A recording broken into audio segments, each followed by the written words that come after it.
Hey guys, welcome back to the channel. This is story about what if Naruto is abandoned after the fight with Zabuza in Land of the Waves Part 1. Before I start, please do support for more amazing content and comments for Part 2. Do consider to subscribe my channel and share my video to your friends and check out the description as well. Let's start the video. The wind whipped past the face of Namikaze Minato as he stood atop Gamabunta's head on the way to fight the Kyuubi.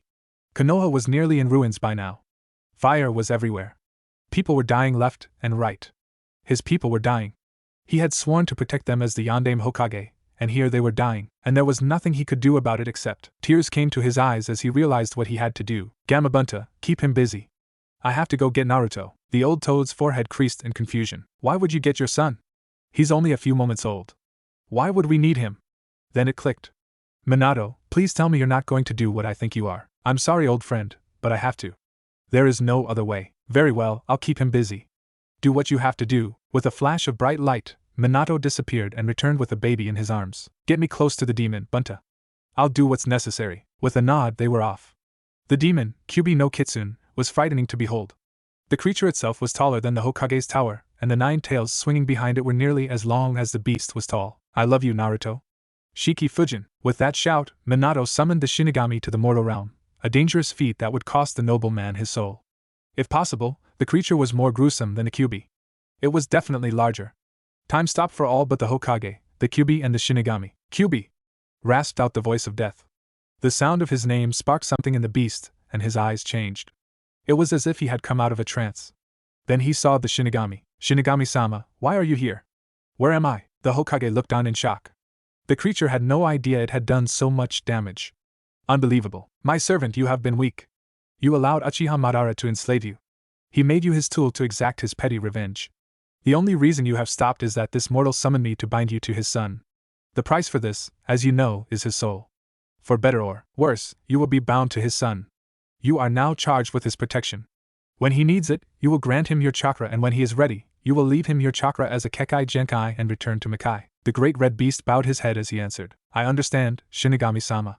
Bind me to the kit and, silence, I am not finished. Your son Shirkan will be his familiar, as you wish, Shinigami-sam, but he cannot immediately bond the kit. This child must first accept the animalistic side to him before a bond could form. The Inuzukas are the same way. Very well, it is settled. Namikaze Minato. The Hokage perked up now that he was finally mentioned. Your sacrifice is noble. I am afraid that you must be devoured by me, but I can make for a set time instead of eternity. The better you do fighting the other souls, the sooner you will be released. And then the Shinigami went silent. He grabbed the Kyuubi and pushed him into the boy. The ghostly hands glowed brightly, and it was done. As the death god went towards Minato, the Hokage smiled. His village was safe and his son was being protected by a demon. He could live, or die as the case may be, with that. His son would be a hero, or so he thought. Time skipped to Land of the Waves. 13-year-old Uzumaki Naruto, no one had bothered to tell him of his heritage, was lying on the ground with blood pouring out of him.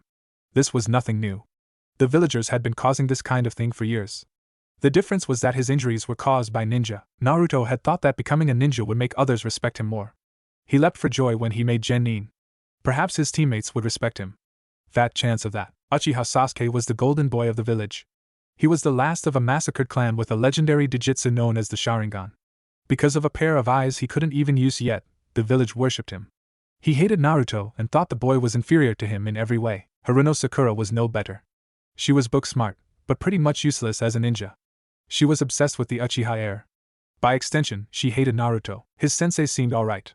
At least he didn't seem to openly despise the young blonde. Hatake Kakashi simply ignored him in favor of the Uchiha. The mission they were on had seemed simple enough. They had to escort a man to the Land of the Waves and prevent ordinary bandits from harming him. Then ninja had gotten involved. They were outclassed, but their sensei thought it would be a good idea to keep going. The result was technically a success. The bridge builder was safe, however there were problems. Naruto had finally found someone who understood him, an ice wielder named Haku, but had been forced to fight him and then watch him die defending Momochi Zabuza, the boy's sensei. Oh yeah, and Naruto was almost dead. He had gone berserk when a strange red chakra enveloped him. He breathed a sigh of relief as he saw his sensei come over to him. He grew worried, however, when the man just crouched in front of him and gave a nice smile. He spoke in that patronizing tone he often used. Well, I guess demons can die. The report will read that you died well in battle with a high-class opponent. More than the killer of my sensei deserves, but you will be gone. Goodbye. And with that he left, leaving a shocked and dying Naruto on the ground. He didn't know what to do. Then he felt a tugging on his mind and he was pulled inward. Mindscape. Naruto found himself in a kind of sewer. At least he thought it was a sewer. There were water and pipes everywhere. He walked down the main corridor until he stood before a large gate. Inside the gate was darkness. He couldn't see more than a few feet. Then he heard it. The sound was a low rumble. When he listened for a moment, he heard its rhythm. It was something breathing. Well, it seems that my container has come to pay me a visit. What is it? The voice was deep and grating, but the tone wasn't one of pure evil, or anything. It shocked the boy to find something in here. Who are you and what do you mean by container? Well, I could wait until you guess or tell you. I'm not exactly patient, so the first one it is. I am the Kyuubi no Kitsune. To answer your question ahead of time, let me show you this. Look at the wall to your right. The wall in question lit up like a movie screen and the events of the Kyuubi's ceiling played. Any questions, kid? Not surprisingly, the boy was stunned. The Yondaime was his father, and the Kyuubi was sealed inside of him. Oh, and by the way, he wasn't evil. The Kyuubi shook its head. His question was met with silence. Alright, ask me later. I'm putting you into a coma for a few hours. When you wake up, you will be healed. Good night. A tendril of red slinked out and tapped the boy on the forehead. He dropped to the floor unconscious. Outside world. Naruto woke up outside of his mind to find himself alone with masses of dead bodies. Slowly he got up and stretched out his incredibly stiff muscles. His long legs were especially long legs. Oh, so you noticed the changes, did you? All I did was reverse some of the damage your abuse has caused you. I was unable to help until you were aware of my presence. You should be able to think slightly more clearly. The longer limbs will help you later with my style of combat. Trust me, you'll appreciate it later. Kyuubi was right. He was thinking more clearly, and it seemed as though his mini coma had helped him digest the massive revelations. Getting up and walking around, he wondered what he was going to do. Hey Kyuubi, when do I get to meet Shirkan and what should I be doing now? You're not ready to embrace the animal side yet. Right now, your personality would be lost and a mindless animal would take control. When the time is right, I will tell you. For now, focus on finding a good sensei. Zabuza would have been ideal. His ferocity was admirable, but oh well. A groan interrupted the thought/conversation. Naruto looked around and saw Zabuza's form stirring underneath the other corpses. Help him, Kit. He is bound by the Nuppinin code. If you save his life, you can demand that he teach you in repayment, and that's what he did. The blonde knew all about recovering from injuries, and he helped the so-called demon of the mist to regain his strength. Zabuza didn't speak for 2 weeks. Memories of Haku plagued him, and he didn't know what to think of the blonde genin helping him. What did he want? One day he asked, Kid, why are you helping me? I tried to kill you, remember? Naruto looked at him and answered him straight. I want you to owe me so that you'll take me as your student. The Nuppinin stared. Then he grinned. Then he chuckled. Then he laughed. This kid had balls. He was a straight shooter, and he told the formidably Nuppinin that he was intending to blackmail him. Well, you got spunk, kid. I'll give you that. You just passed the initiation a few weeks ago. If you want to, I'll train you. But he paused. His face grew grin behind the wrappings. You won't be the same person afterwards. You won't be open. You won't be cheerful. You will answer to no one and fight for your own reasons, whether they are to rob or to protect. You will be like me. Is that what you want? The blonde boy thought for a moment. There would be no turning back from this. What do you think, Kyuubi? Don't ask me, Kit. This is your choice. Naruto looked up. Hi, Zabuza-sensei. Training. Hi, Zabuza-sensei. Good, I'll grab Kubikiri Hocho, from now on referred to as KH for brevity, and we'll go. This was your first killing at the battle, right? A nod. Damn, you have some kind of willpower. You're going to crash soon. There's a safe house within a day's travel. Let's get out of here. With that, Zabuza grabbed the massive sword, swung it over his shoulder, and they were off. They spoke little. There was almost nothing to say. They didn't know each other. Haku, their only common ground, was still off limits. So there was silence. To keep Naruto's mind off of the killing, he used the same tactic he'd used while Zabuza was healing up. He taught Naruto everything he should have learned at the academy. That ran out soon as the information was going directly into the boy's brain, and Kyuubi was getting desperate. At any moment, Naruto was likely to break down a little. Then an idea hit him. Hey Kit! Have you ever heard of the Beast Warriors? Beast Warriors? You mean like the Inuzuka and their dogs? Not exactly, but close. The Beast Warriors fought with demons as their familiars. They weren't so much a clan as a tribe. They never joined one village. They simply couldn't survive like that. Demons need room or they go mad, so they left their homes to take care of their familiars? Yes and no. Yes, they did leave for their partners, but also for themselves. To truly bond with a demon partner, you must embrace the bestial side that resides in your mind. The need for room and open space is a common side effect. They used to be more common back in the days when demons walked on the earth. Why only back then? What changed? Well, to answer that question, you need to know how they exist. The only way to become a beast warrior was to suitably impress a demon lord for him to allow one of his children to travel with you. The time of demons has passed, and you will be the first in over a millennia. Me? What did I do to deserve that? You didn't do anything at first. I agreed to allow my son to bond with you as recompense for my weakness. You saw the memory.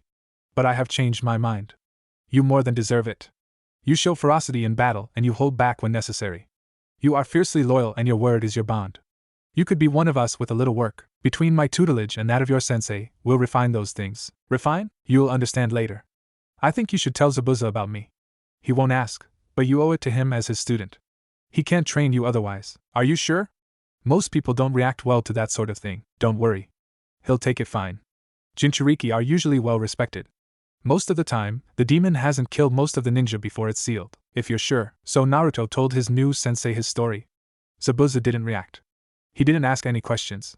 He just listened quietly to his student as he recounted his story. He wouldn't admit it for quite a while, but his respect for the boy increased. He'd had to deal with more crap than the demon of the bloody mist. The demon smirked. He'd have a real demon with him. This could be interested. All right. This helps a lot. Kyubi can take care of the information. I'll train you in chakra control, movement, and how to be a nuke-nin. As expected, the kid didn't quite understand. What do you mean movement? Aren't you going to teach me a style or a lot of jutsu or something? I will eventually teach you jutsu, but a set style won't work for you when you get your partner. You'll need to be unpredictable. Your style will be speed, accuracy, and ruthlessness learned at the knees of Momochi Zabuza and the Kyubi no Kitsune himself. Enough talking. We're there. Naruto looked up and wasn't impressed. The building was a rundown shack. He'd been expecting some sort of elaborate house with training grounds or something. Zabuza noticed and gave a low chuckle. Not quite what you expected, huh? Okay, lesson number 1. You have a load of chakra, but you can't control it well enough to dispel genjutsu normally. I want you to push out a wave of chakra around here. Try putting chakra on your palms and clapping. A slightly confused Naruto did as he was told. He gathered chakra into his hands and crashed them together. The first thought that went through Zabuza's mind was, yeah, we need to work on control. A massive surge of chakra exploded from Naruto's hands. Trees were knocked down. Animals went running. Birds took flight. The only thing that kept Zabuza from flying away was the chakra on the bottom of his feet. This kid was something else. It worked though. The genjutsu was dispelled. In front of the pair was a moderate-sized house in top condition along with a large, well-equipped training ground. Normally our blonde friend would be bouncing off the walls. Not this time. He suddenly felt drained and he swayed on his feet. He started to fall only to be caught by Zabuza. This is what I meant when I said you were going to crash.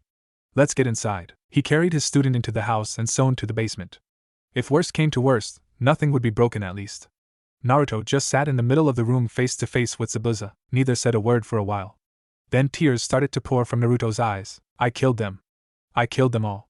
All those people are dead because of me. Why am I alive? If I had died then they wouldn't have had to. Smack. Naruto's face stung where Zabuza had hit him. Listen to yourself. What would have happened if you had died? The bridge builder you had sworn to protect would have died. Your team would have died. The town would have been burned to the ground and the women and children would have been raped and killed. Is that what you want? Is it? A dark gleam came into the demon container's eyes. If I recall correctly, you fought on that side. You fought with them and you would have helped even more if we hadn't stopped you. What makes you different? Lesson number 2. Everything has a reason. Huh, everyone does everything for a reason.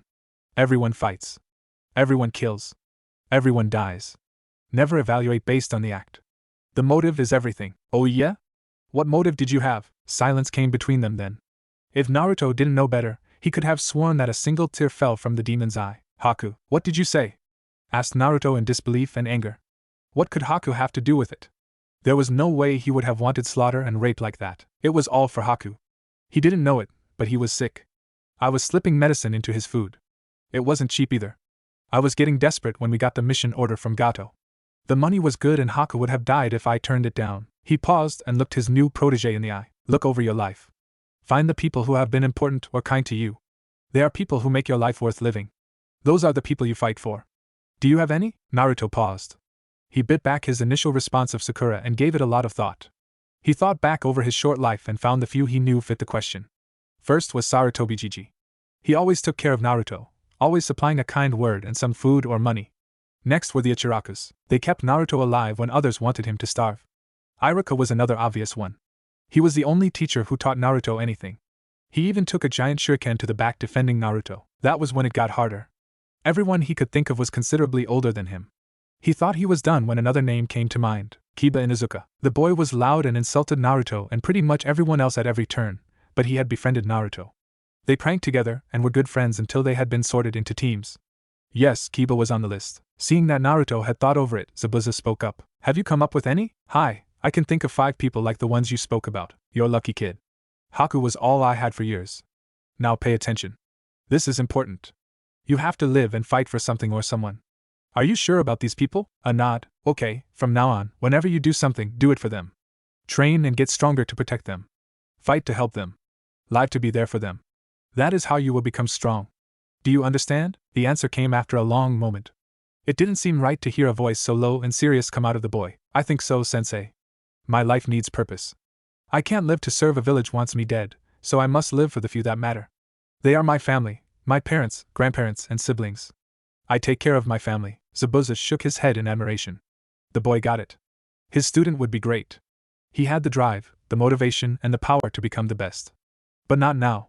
Right now, he was a boy on the brink of collapse after the events of the last few weeks. He needed to rest. You've got it. I want you to go to sleep. There's a room upstairs for you on the left. I'm not sure if this is possible, but I want you to meditate with Kyubi about what I've said while you sleep. Sleep as long as you need. Trust me, you'll need it. With a tired nod, the blonde headed upstairs to rest, and his body succumbed to sleep. But not his mind. It seems you made the right choice, Kit. He's a good teacher. Listen to him, and you'll go far. Naruto was once again in the dank sewer that was his mind. Now that he thought about it, he found that offensive. Oh well, I am listening to him. He makes sense. What did he mean by meditating on it? I'm going to help you reinforce what he was talking about today. If you let me, I can force your mind to focus specifically on those people who you consider family. Your mindscape here, as you noticed, is a sewer right now. This is because your life has almost no structure and no real reason to be made better. Your mind will focus around those people and the mindscape will change to reflect that your support structure. Trust me, it'll look a lot better after this. Alright, let's do this. A glob of red came from the cage and surrounded Naruto as he settled on the ground. He went into a meditative position as Kyubi did his work. Slowly, the sewer began to change. The ceiling and walls broke down and left the two in an open field with a clear sky. Kyubi was impressed. Mindscapes didn't normally have skies. It was usually too vast for a mind to handle. Then structures began to appear.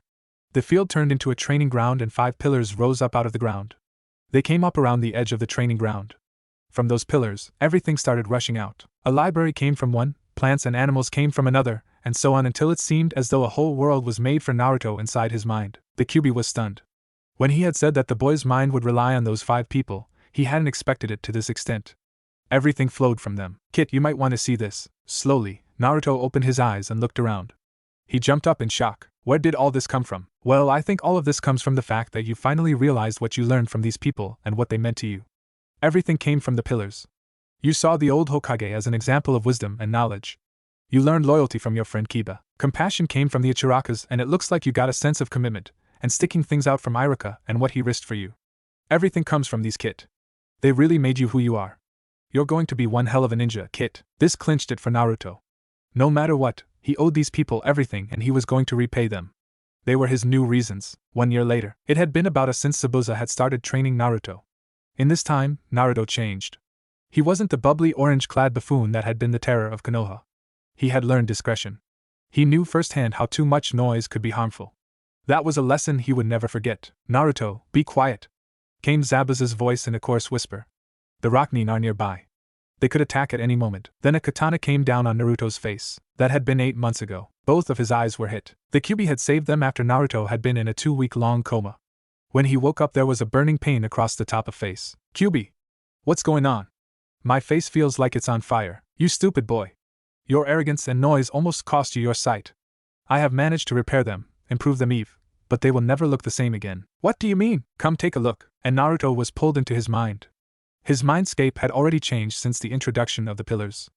A ring had appeared, connecting all 5 of the obelisks.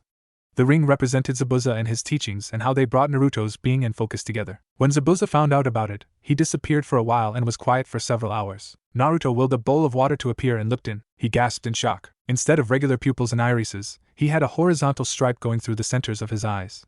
It looked like a black strip was trapped between 2 that were cerulean blue. This is what your foolishness has cost you. I managed to keep your eyes together by reorienting them along the line carved by that katana. They look quite different, but I have made some enhancements. Because of the new shape, you no longer have a problem with focusing on multiple targets. Your pupils don't have to move left to right. I also improved your vision somewhat. What were you thinking? That katana might have killed us. Zabuza almost died fighting alone after you were hit. Is that what you want? Do you want the only person in this world that cares about you to die because you are an idiot? Naruto just sat staring in the reflection. It was one thing to hear a tongue lashing like that, but because they were in the mindscape, he felt it. He could feel the waves of disgust, disappointment, and anger coming off of the demon lord. It tore him apart. He had almost lost his sensei. It would never happen again, and it hadn't. He trained harder than any human had before or was meant to.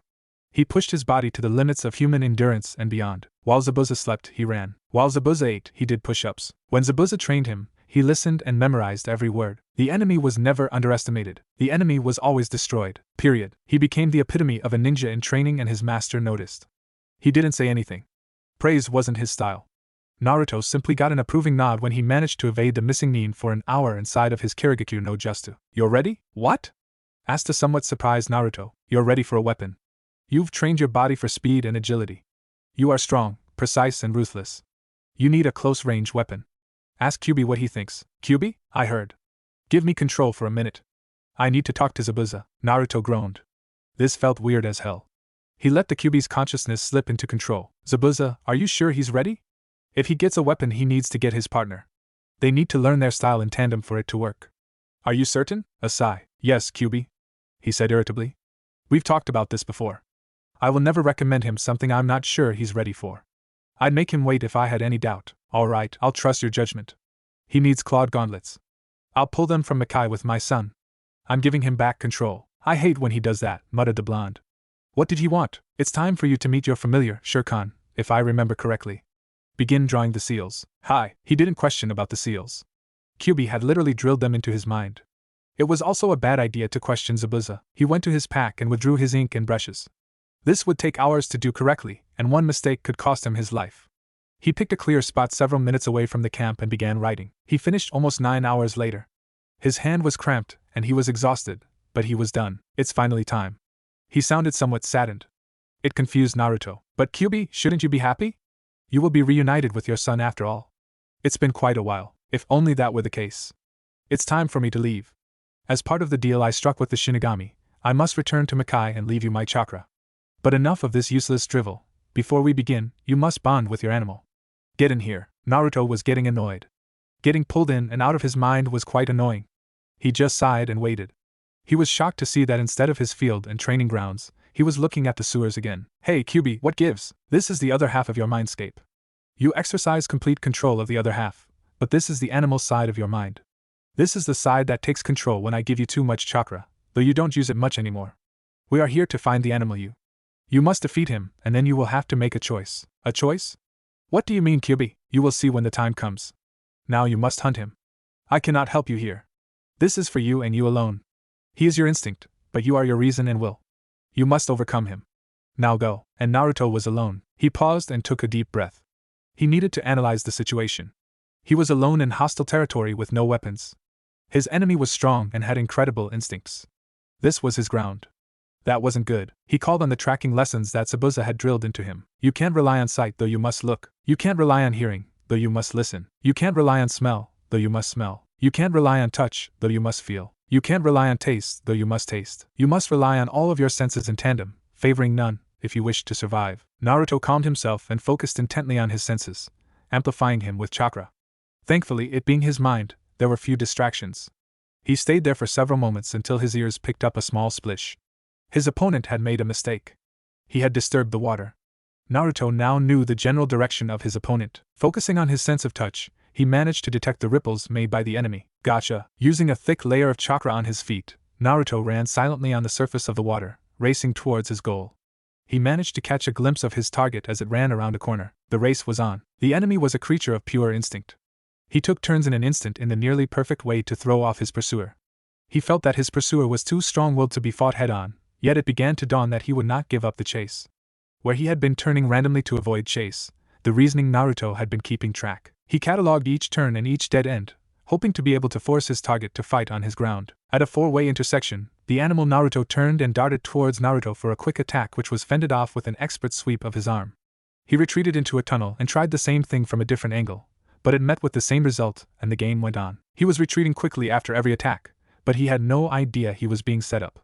Naruto was controlling his opponent's retreats, and they were headed for a dead end. After what seemed like hours of the repetitive action, it happened. The bestial Naruto turned to run only to find himself face to face with the wall. It's all over. Just give up. The beast turned his sharply at the noise. Words were new to him. He was a thing of the wild. Communication was through posture and tone. This strange creature, this intruder intended to win. He was alpha. He was stronger and managed to stop every attack. Sniffing the air, he followed his instincts. He slowly slunk over to Naruto and bared his throat in a sign of submission. A rush of power came over the real Naruto, or rather, the conscious Naruto. He had done it. He had defeated this creature of instinct. Now all that was left was to make the kill and he would win. He could just reach out and break his neck. It would be so easy. Wait a minute. Where did that come from? Then he looked down. The thing that had appeared to be an animal to him just a few hours earlier had taken on a more human appearance. Then he looked at himself in the water. He was shocked to see that he had taken on a more feral look than before. He looked like something from the wild. Then he understood. He understood what the QB meant. He was becoming one with this creature. He could retreat to his old self by killing it, or he could take control and make it his own. He could take the strength of the wild and tame it with reason, but he would be forever changed for it. He chose the latter. He grabbed his other half and pulled him to himself. Surprisingly, they began to merge. A light emanated from the pair, and they merged. The light expanded and swallowed up the dank sewer, depositing a single Naruto in the regular mindscape. But it was different. Instead of a world with just plants, his now keener senses could detect animals and life in the woods. It seems that his animal mind desired them, or his mind now. He felt amazing. There was a sense of freedom that he never felt before. He didn't care what anyone thought about him. He was strong. He could feel the strength of his instincts working in perfect tandem with his rational mind. Using his control over the mindscape, he called down a rain of kunai, responding to an urge to test himself. The difference was incredible. He could feel where the kunai were going to be. He just trusted his gut, and he dodged all of them. Then he had his mind create several opponents, and he fought them, using his instincts along with the tactics he came up with. The QB had been watching the whole thing, and he was amazed. The kit was stronger than he had thought. Most of the beast warriors of old had taken years to reconcile themselves with their animal halves. Naruto just absorbed it straight off. He perfectly integrated instinct with tactics, and it was devastating. The boy was attacking with lightning-fast strikes in several directions using the kunai all over the place.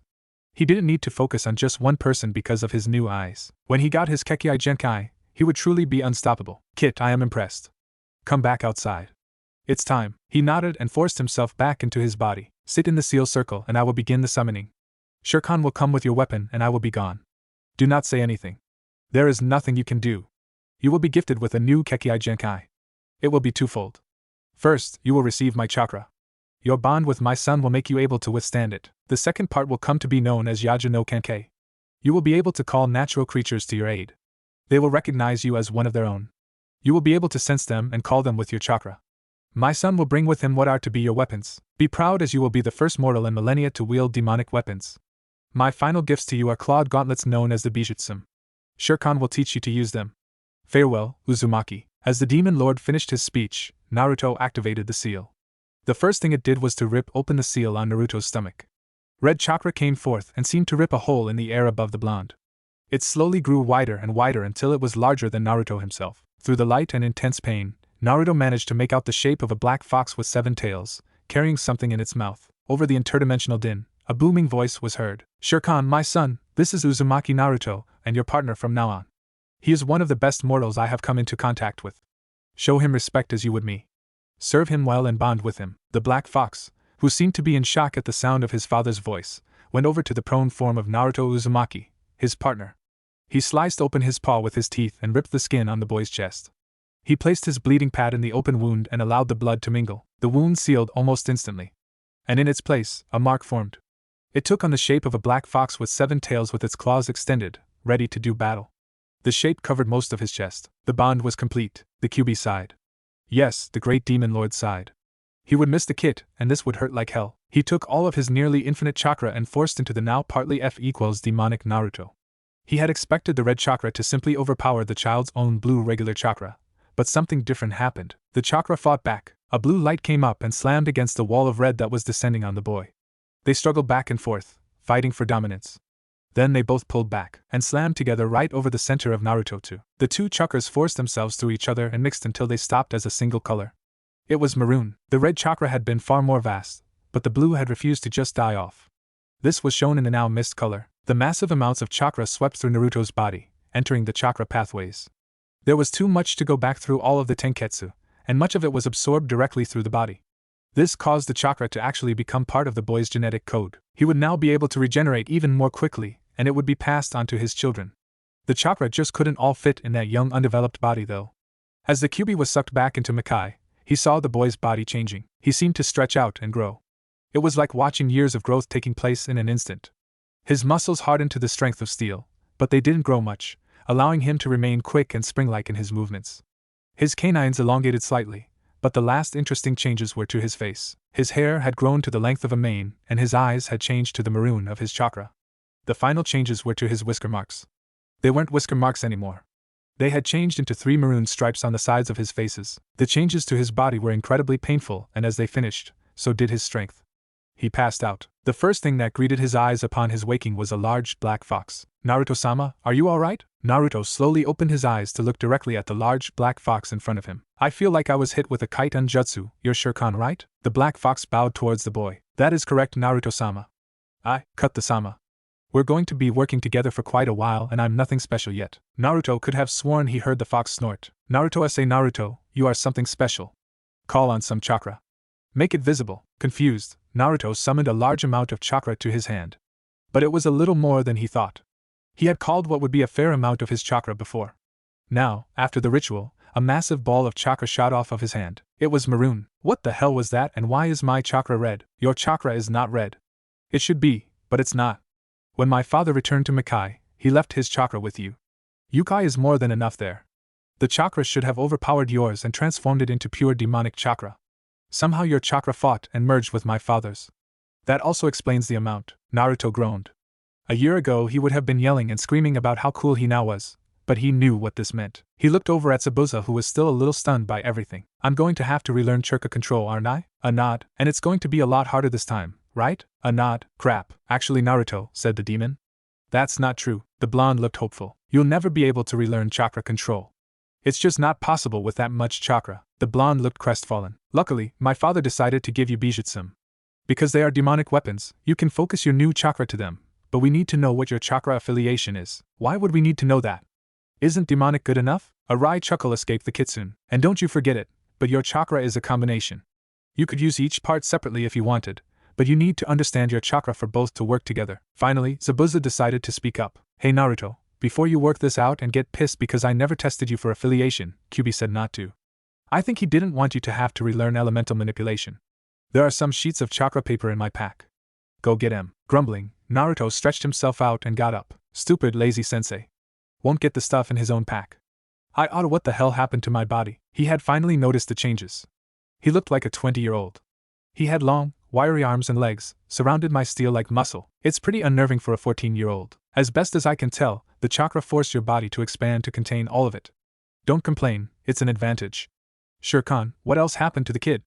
asked Zabuza. "Probably increased speed, reflex." Zabuza had whipped out a kunai and launched it at an incredible speed towards the back of Naruto's head. Before Shirkan could warn his partner, the former Jinchuriki had turned around, jabbed his finger through the hole at the back of the kunai, and launched it back at his sensei even faster than it had gone at first. Zabuza only escaped because he pulled up Kyubibker Hocho. Naruto seemed surprised by what he had just done. "How did I do that? I felt it coming towards me and then my arm just reacted. It was so fast." "That was your animal instinct taking control of your new reflexes with knowledge from your reasoning side. Instinct told you to react, reason told you how, and reflexes did it. Quite impressive. I've never seen a human react so well." "Nice. Imagine what I could do with bijutsu." Zabuza hopped up from his seat, still wondering how the kid had managed to dent his sword with a stupid kunai. "Kid, stop calling those claws bijutsu. The warrior uses the weapon. The warrior defines the weapon. The warrior names the damn weapon." The fox seemed affronted. "But Zabuza-san, he should be honored to use bijutsu. No human in a millennium has used them. And you think he should just change the name?" "Yes. A weapon is an extension of the user. It is part of the user. Everything about it has to fit the user. The name counts too. Heck, I renamed Kabikri Hojo. It seemed to fit." "Naruto, ignore the furball this time and rename the claws." Shirkan kept a glare for a few seconds, but then slumped in defeat. "You are right, Zabuza-san. He should rename them.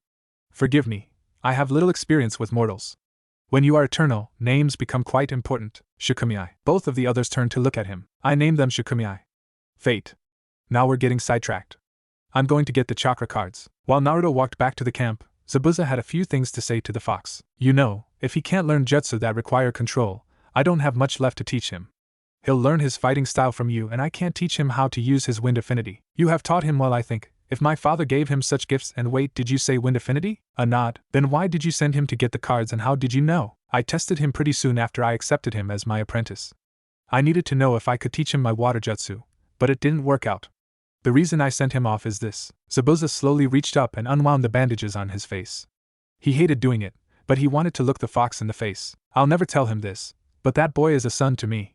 I will not let anything happen to him if I can prevent it. I don't care if you are a demon, I will find a way to kill you in the most painful way possible if you cause any harm to him. Understood? Shere Khan gave a thoughtful nod. Hi. I understand. I think my father and Naruto made the right choice by appointing you sensei. Put on your bandages, the boy's back. Hey sensei, did I miss anything? The demon of the bloody mist looked over at the demon fox. Nothing important, now pump some chakra into a card. If it's fire, the card will burn and if it's earth it will crumble, get wet if it's water and cut in half for wind. I remember sensei. Geez, you think I never listened to you or something, he said with his foxy grin. Zabuza groaned and sweat dropped. Naruto let out a chuckle and pumped some of his now maroon chakra into the card. The results were unique. At first it was normal. The card cut in half for wind, slightly unusual for someone from Fire Country, but at least the reaction was normal. Then the normal ended. Each half of the card had a different reaction. One turned the cerulean blue of Naruto's old chakra and the other turned the dark red of the Kyuubi's demonic chakra. But that was still not the weird part. The card have started fighting with each other. The two halves, apparently powered by Naruto's chakra, bounced at each other around the clearing. It was rather entertaining to watch. Naruto, Zabuza and Shere Khan formed a sideline and watched, with eyes like pinballs, as the pieces of paper flew around trying to cut the other. Then, in a move that could only happen in anime/manga, the pieces hit each other at full force and merged into a piece of purple paper. For a minute they were all in a stunned silence until slowly, Zabuza started chuckling, then Shere Khan joined in. Soon they were rolling on the ground laughing until they ached. Naruto glared at them for a second, but couldn't resist a chuckle himself. Naruto, if your chakra is any indication of your personality, I won't be bored as your partner. After Zabuza managed to get a hold on himself, it's not often the demon of the bloody mist laughed, he managed to be confused. So what the hell did that mean? I get the wind part, but the rest? Before Shere Khan, the walking repository of knowledge that he was, Naruto looked up. Let me take a crack at it. I'm wind-natured, that's obvious. The two halves that change color represent my human and demonic chakra. They fought just like my real chakra, but they merged too. I'm going to take a shot in the dark and say I can use both separately if I want, but in tandem they'll do more damage. Shere Khan looked impressed. This mortal had intelligence. Very good, Naruto. Yes, you can use them separately, but there isn't much point.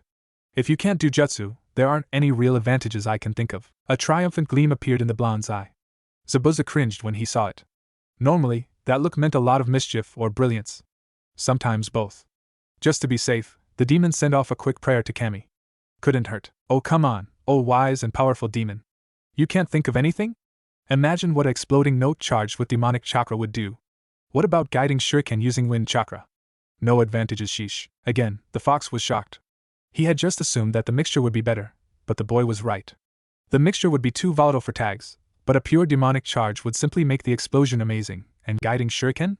The metal would melt if demonic chakra was involved. The boy was brilliant when it came to tactics. Most impressive. I stand corrected, though I can't see you using either of those often. Those claws are close-quarters weapons. Speaking of which, why haven't you put them on yet? Well, I didn't see a reason to. I can't wear shikumi all the time. How would I function when whatever I touch will get cut up? Just put the things on. Geez, fine. Hold your horses. Naruto grabbed shikumi and pulled them on over his hands. At first they were too large for him, but as soon as he pulled the gauntlets down his forearms they tightened quickly over them and retracted into black, hardened leather braces. Huh! What happened, Shere Khan? Shere Khan let out a sigh. The kid could figure out how to use chakra in ways a demon couldn't, but he didn't manage to figure out the gauntlets. Push some chakra into the bracers. Still a little confused, the blonde pushed some of his chakra to his forearms, and there was definitely a reaction. The black leather seemed to spread up his hand and formed overlapping scales of black metal. Naruto looked at the weapons on his arms. It felt right, as if he was supposed to have them. He could barely feel that there was something over his skin. He flexed his grip and observed the movement. The claws weren't too much longer than his finger, maybe an inch. The metal covered his fingers in several jointed pieces, completely covering the digits. Oh, using these would be fun. I see you approve of the weapons. To retract it into the bracer again, just pull away the chakra. Now for the next few months we'll be training you to use your combination chakra around the claws. The wind element will make them incredibly sharp and the demonic chakra will be corrosive against other humans.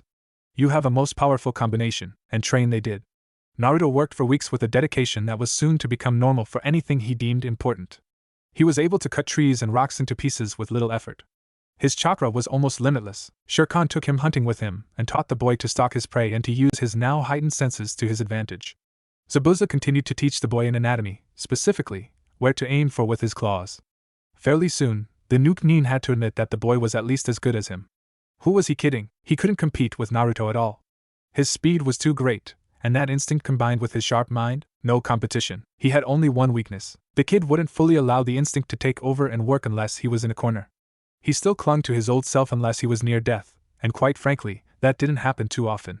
Sure, they gathered a lot of fights as Nuke-Nin, but when he fought in tandem with Shere Khan or Zabuza, there weren't many who could stand up to them. He just wouldn't let go, until that terrible day. 1 year later, Kisame, Itachi, I have special mission for you. Uchiha Madara, the head of Akatsuki, was in a good mood. He had received intelligence that would greatly aid his plans to capture the bijou. I have heard reports of a pair of Nuke-Nin who are worthy of our attention. Itachi blinked and answered slowly. But sir, we don't have room for any other members, and none of the Jinchuriki have abandoned their villages that I know of. You think I do not know this? I need no new servants, but this shinobi has a companion. A black seven-tailed fox. That got Kisame's attention, but the fox demon has 9 tails. Does the information check out? Of course it does. Do you think I would be so foolish as to bring it up if I was not sure? Besides, the QB container was killed 2 years ago. This would have to be another demon. Not as powerful as the QB, but powerful enough to be in our realm. I want you to capture it. The shark man spoke up. Leader-sama, I understand why Emo Boy is going with his clan's connection to the foxes, but why me? A grin spread across the ancient man's face. It was creepy to see. Oh, didn't I mention? The other shinobi is an old friend of yours. Momochi Zabuza. Kisame's body went rigid. That fool was still alive. Impossible. But he was reported dead by Konoha, sir. Surely, the report was wrong. It's him. Itachi decided to ask a question this time. If the swordsman is still alive, could the other one be the supposedly dead Jinchuriki? They were supposed to have died at the same battle. Impossible. The boy would have to be a lot older than he is to be this man, and he is too skilled. This one had gained a reputation. Konoha's records say that he was the worst ninja put through the academy in ages. So you want us to capture the demon? Hi, and Momochi? Asked Kisame. A cold smile passed over the leader's face. He is of no use to us. Kill him. Loss of a father. Naruto, get your butt over here. Bring that giant fur ball with you. Shouted Naruto's sensei as he fended off a vicious attack from a gang member. He swung his Zanbatsu around and cut the shinobi clean in 2, only to be faced with 5 more. And hurry up. These guys are getting annoying. Another head fell to the ground. I'm a little busy over here, sensei. Hold on a sec, replied the blonde. The boy ducked under a kaitan jutsu that still managed to singe the ends of his hair. While the ninja was preparing another go, he darted and slashed his claws along the man's stomach. Blood gushed out, and as the victim tried to hold his stomach together, he saw a huge black fox dart in and bite out his throat. All right, I'm heading over. Watch out, Zabuza responded with a grunt. He tried to keep as still as possible. He knew what his apprentice had in mind. A figure, moving so fast that it blurred, flashed through the group of enemy shinobi. Naruto was slashing with his claws outstretched, as he ran through his foes. Blood and pieces of intestines flew through the air. No one was spared. As suddenly as it had begun, it was over and 8 ninja were left holding their necks and stomachs or lying dead on the ground. The latter group was larger. Feeling a little left out, Zabuza brought his cleaver around, beheading those left standing. You know, Naruto, if you're going to get us into fights like this, the least you could do is let me kill more of them. I concur with your sensei. You hardly leave any for us anymore. The blonde sheepishly scratched the back of his head. Every author has to put this in somewhere. Sorry guys, but I kinda get caught up in the moment. And you guys did get me strong and fast enough to do that. It was true. The time under his teachers had certainly had its effect. The blonde was incredibly fast, and his lean muscles contained a huge amount of strength. His long blonde hair fell into a long mane. Like Zabuza, he didn't wear a shirt, but neither did he wear the bandages his teacher seemed to like. He wore only loose-fitting black pants, his special bracers on his forearms, and an additional pair on his upper arms. He was quite a sight, especially because of the large black fox emblazoned on his chest. Okay, I'll buy that. They do call me the demon of the bloody mist for a reason, but did you have to piss of the local crime lord? Hey, it's not my fault his daughter hit on me. I wasn't interested, but try telling that to an enraged father when he finds you right after his daughter tackled you on your hotel bed. Sheesh, why do all these women attract me? Master, perhaps if you wore a shirt, you wouldn't have this problem until you find your mate. Naruto took a look over his clothing. What? I like this. It gives me free movement. If the chicks can't control themselves, that's their problem. Actually, as this little fight shows, it is our problem. Now get your lazy butt over here and help me collect some heads. A couple guys here have bounties. The blonde walked over muttering under his breath. Why do I have to do this? Your sword is called Head Cleaver for Kami's sake. Suddenly, Naruto's body went stiff as a board as he sniffed the air. Using his incredibly strong senses, he strained to get a read on whatever it was that set off his danger senses. Shere-Khan, being a full demon, noticed and used his still stronger senses to aid his partner. He could make out two distinct scents making their way towards them. Listening closely, both managed to make out that they were coming from the north, and one was carrying something heavy if the sound of his footfalls were anything to go by. Zabuza looked at Naruto questioningly and asked Naruto using their sign language, "What is it?" Two figures. One I can barely hear, but the other seems to be carrying something heavy. He breathes loudly, as if he was using a respirator or gills. He smells like fish. Zabuza went cold at the description. From that description, it could only be his former partner, Hashige Kisame. That one is Hashige Kisame. He is carrying Samahada. Watch out for that sword. It eats chakra and works like a cheese grater on your skin. He was one of the 7 swordsmen of the mist, and he is really dangerous. I don't know who he's with, but they mean business. Here they come. Just then, 2 figures entered the clearing, wearing strange black cloaks with red clouds over them. They also wore some stupid-looking straw hats. The taller one seemed to have blue skin and looked shark-like with a huge sword on his back. Hashige Kisame, the blue one, spoke up. Okay, brat, we need your demon. If you give up now, we'll kill you quickly. How's that sound? You're not touching my apprentice, fish face. Zabuza was not happy. I'll deal with you late, Momochi. Itachi and I are here for the demon fox. Isn't that right, partner? A deep sigh came from Itachi. Why did you tell them my name, Kisame-kun? Now they might know something about my abilities. As soon as he heard the name Itachi, it was a lightning flash in his brain. He had heard that name, and that face. Uchiha Itachi, Sasuke's brother, the one who killed his entire clan by himself. Crap. Itachi Uchiha, wielder of the Manjikyu Sharingan. The man seemed surprised, but he recovered quickly and seemed to have a ghost of a smile flicker across his face. And how do you know this? Your brother wouldn't shut up about how he was going to kill you because you killed your whole clan. How are you still alive, Naruto-kun? Shock was evident on the former Jinchuriki's face when he heard his opponent say his name. How do you know that name? I keep tabs on my brother, Naruto-kun. His former teammate was blonde, an unusual feature, presumed dead, and bound to the 9-tailed fox. I connected the dots. Now we really have to kill you. The Kyuubi is very valuable to our organization. Naruto gave a low chuckle. He's also back in Makai, and Shere-Khan is useless to you. And why is that? Now Naruto was nervous. He had to lie to an Uchiha. An Uchiha who had just activated his Sharingan. How could he hide the deception he needed? Of course, he started leaking demonic chakra. Shere-Khan is only bound to this plane by his bond with me. I can sever the bond and send him back to Makai. The Uchiha was confused. His Sharingan couldn't get a read on the boy. Something was interfering with it. But what? Then the intelligence that made him a genius at 13 went to work. He got a sense of malevolence filling the air and instantly refocused on Naruto-kun. There was a light film of something over the boy. It had to be demonic chakra. Clever. Now the man was faced with a choice. Did he call out the boy and kill him? If he could manipulate demonic chakra, his Sharingan was wheel against it. And personally, he didn't want the bijou. No, it would be prudent to let them go. I see. Kisame, we're going. The demon is useless to us. Naruto breathed out a sigh of relief. He had bought it. Kisame, however, was not pleased. But Itachi, I was told I could kill Zabuza. What about that? You will receive no help from me. Fighting him is not necessary anymore. Let's go. With a sharp glare, the blue man turned to follow his partner out of the clearing. Then, in his relief, Zabuza made a mistake. He took his focus off of Kisame. Naruto was still watching the pair leave when he saw it. Kisame's arm twitched. Naruto tried to shout out a warning, but it was too late. Samahada came flying towards Zabuza and struck him in the chest. The sword wasn't sharp, but it was huge, blunt, and thrown with incredible. Zabuza didn't stand a chance. Sensei! Came the anguished cry of the student. Itachi started cursing to himself. His partner was an idiot. A demon in a blood rage was not something he wanted to face. He needed to appease the boy. Naruto-kun, I didn't have anything to do with this. I ask that when you have killed my partner, that you not attempt to kill me, but you may take something as punishment. Do I have your word? Already starting to go into a blood rage, Naruto agreed. You have it. Get out of the way. Shere-Khan, hi Naruto Taishu. He's mine, do you understand? You may wound, but the kill is mine. Understood. Kisame, not knowing what he was up against, laughed outright. You actually think you can beat me? Bring it on, kid. And so the lamb came to the slaughter. Naruto crouched low and extended his now clawed hands.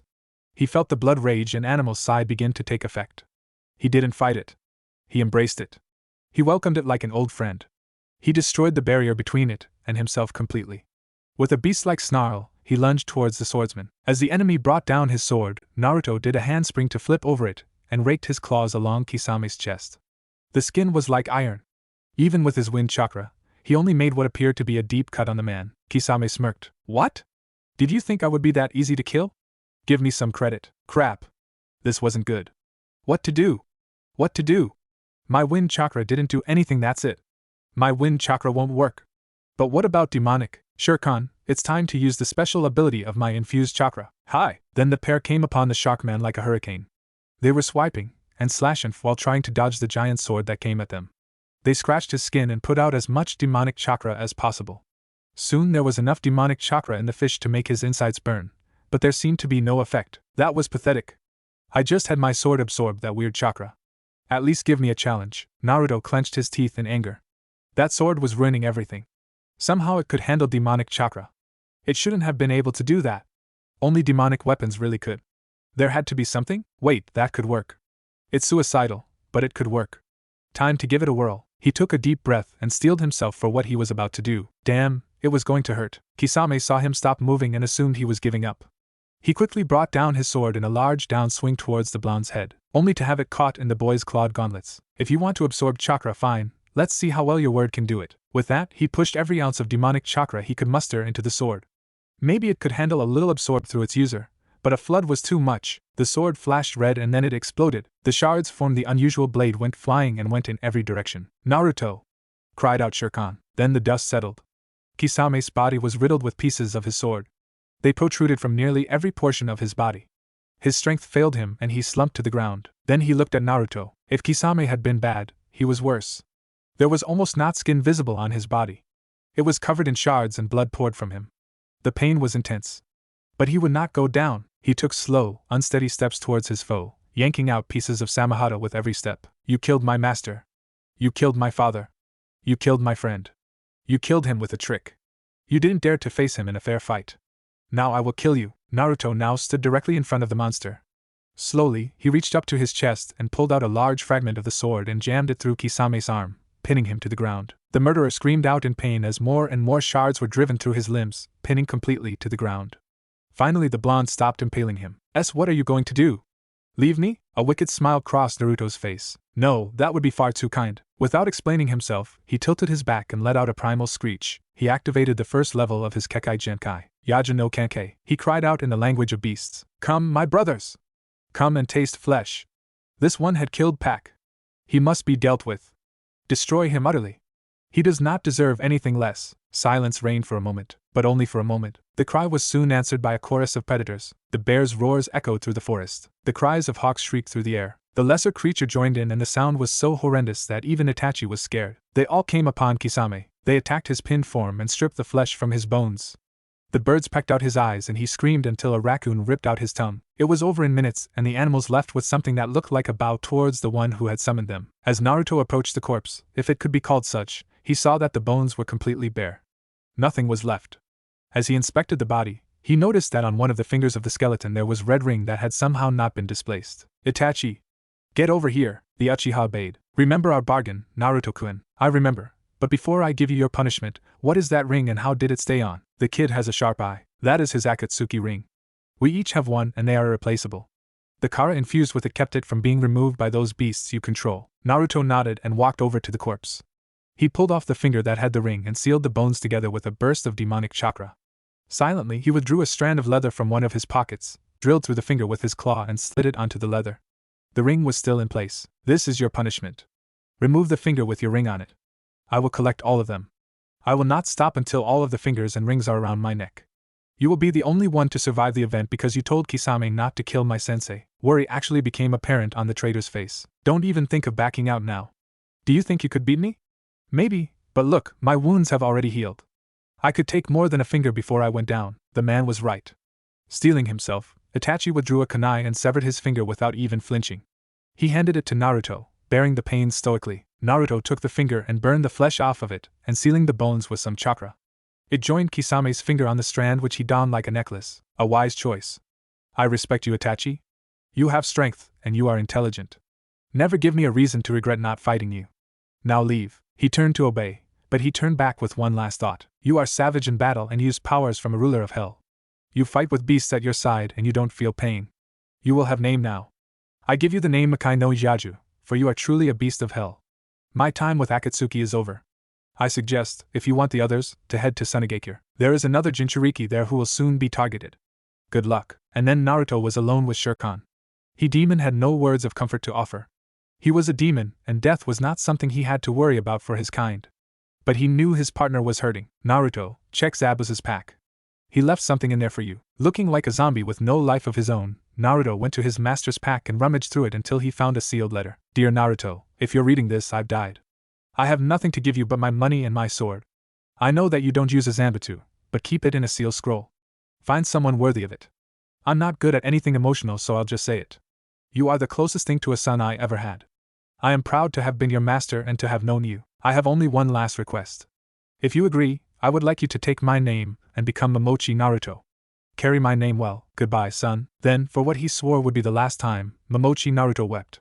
Swearing to put down the rest of the accursed organization responsible for his master's death, he sealed Kubikiri Hocho into a scroll and gave his master, no his father, a warrior's funeral with an uncontrolled burst of fire. In stony silence, Makai no Yaju walked off with his partner. It was time to go to Sunagakure. Journal Entry 1. It's been 2 weeks since Momochi Zabuza, my father, was killed by Hashigaki Kisame. 2 weeks since I swore to avenge my sensei's death by annihilating the criminal organization Akatsuki. Following the advice of Uchiha Itachi, Shere Khan and I decided to travel to Sunagakure to search out a Jinchuriki that lives there. At first, I'll admit that the main reason I held for finding him was to find Akatsuki. But as time has passed and my rage subsiding somewhat, I look forward to meeting another of my kind. Will I find a friend or an enemy? I cannot use my own experience to answer that question because my circumstances were far from normal. Whatever the result, this person is one of my kind and I will do my best to protect him. Isn't it strange that all of my companions for the last several years have been demons? Zabuza was the demon of the bloody mist and Shere Khan is a true demon. Now I search out another. Shere Khan, what would I do without him? Without my partner, I am sure I would have succumbed to the rage inside me. He says it would have destroyed me because of my demonic chakra. Does this make me a Hanyu? Am I a half-demon? Whatever the case, I will fight to protect those precious to me. Would Zabuza-sensei be proud of me? Naruto looked up from his journal into the night sky. The man and his fox were in the middle of the desert on their way to Suna. Unless they hit a sandstorm, the pair would arrive tomorrow evening. Out in the wilderness, away from any semblance of civilization, the stars shone with a brilliance that was awe-inspiring. There, surrounded by darkness and the vastness of the void, those celestial bodies dared to continue to shine and refused to give in to darkness. That's gonna be me, Shere Khan. HM? Asked a somewhat drowsy fox. Up there, the stars. They shine and never stop, even in the day when no one can see them. I'll never give in. And with that, Naruto fell asleep, leaving a very confused Shere Khan looking up at the stars. 2 days later. Name and reason for visit? Asked the shinobi stationed at the gate, eyeing the stranger in front of him. Momochi Naruto, seeking the Jinchuriki of Sunagakure. Instantly, 2 Suna and Buu dropped down behind Naruto. Momochi Naruto, you are to come with us immediately. Both of them missed the infinitesimal smirk on the former Jinchuriki's face. Everything was going according to plan. With the Kazekage, the most powerful man in the village of Sunagakure slumped into his chair.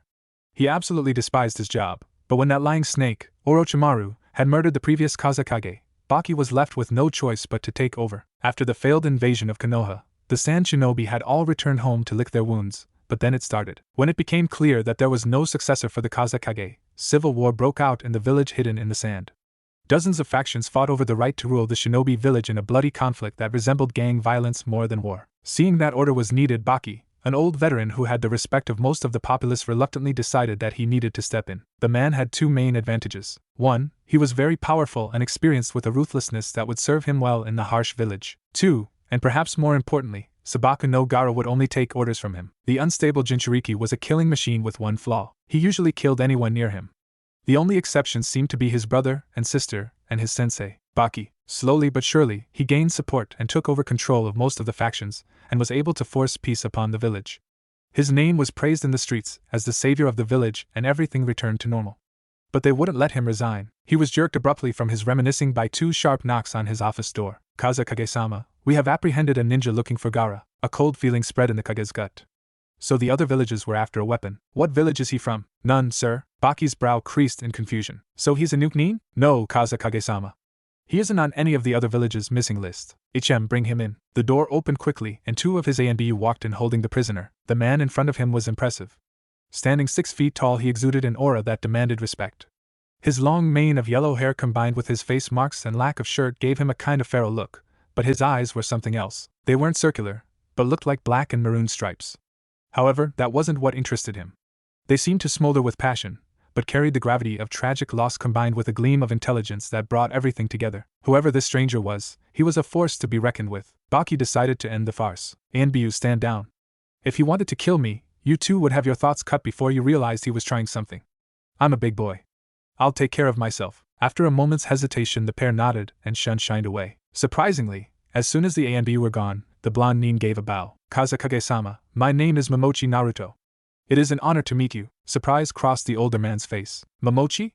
The only Momochi I know of is Zabuza, but he never had children and the reports say he was killed recently. Naruto's entire body tensed and a look of anger and pain swept across his features. Do you see this necklace, Kazekage-sama? A nod. These fingers belong to Hoshigaki Kisame and Uchiha Itachi. Only Itachi is alive. Shocked disbelief was evident on Baki's face. This guy, strong though he looked, claimed to have killed Kisame and Itachi? Naruto saw the look and continued, only Kisame is dead, but I'll get to that. Both of them belong to a criminal organization known as Akatsuki. Their purpose is to hunt down the Jinchuriki and harvest the bijou. They were after me because my companion is a demon fox and they thought he might be useful. I convinced them he wasn't and Itachi ordered Kisame to leave with him. In a shameful attack, Kisame murdered my sensei and I killed him. Because Itachi ordered Kisame not to, I spared him. Now I am hunting Akatsuki. I took Kisame's finger along with his ring every member has and Itachi's finger was my price for his life. I came here to find a Jinchuriki and kill the Akatsuki when they inevitably come for him. This entire speech was delivered in a tone that made it almost impossible to doubt its authenticity. But Baki still had a question. After a long pause and exhaling slowly, the Kage spoke. I believe you. I shouldn't. I should throw you out, or better yet in jail to keep knowledge of Gaara form getting public, but I believe you. You have the look. You're a true shinobi and lying is beneath you.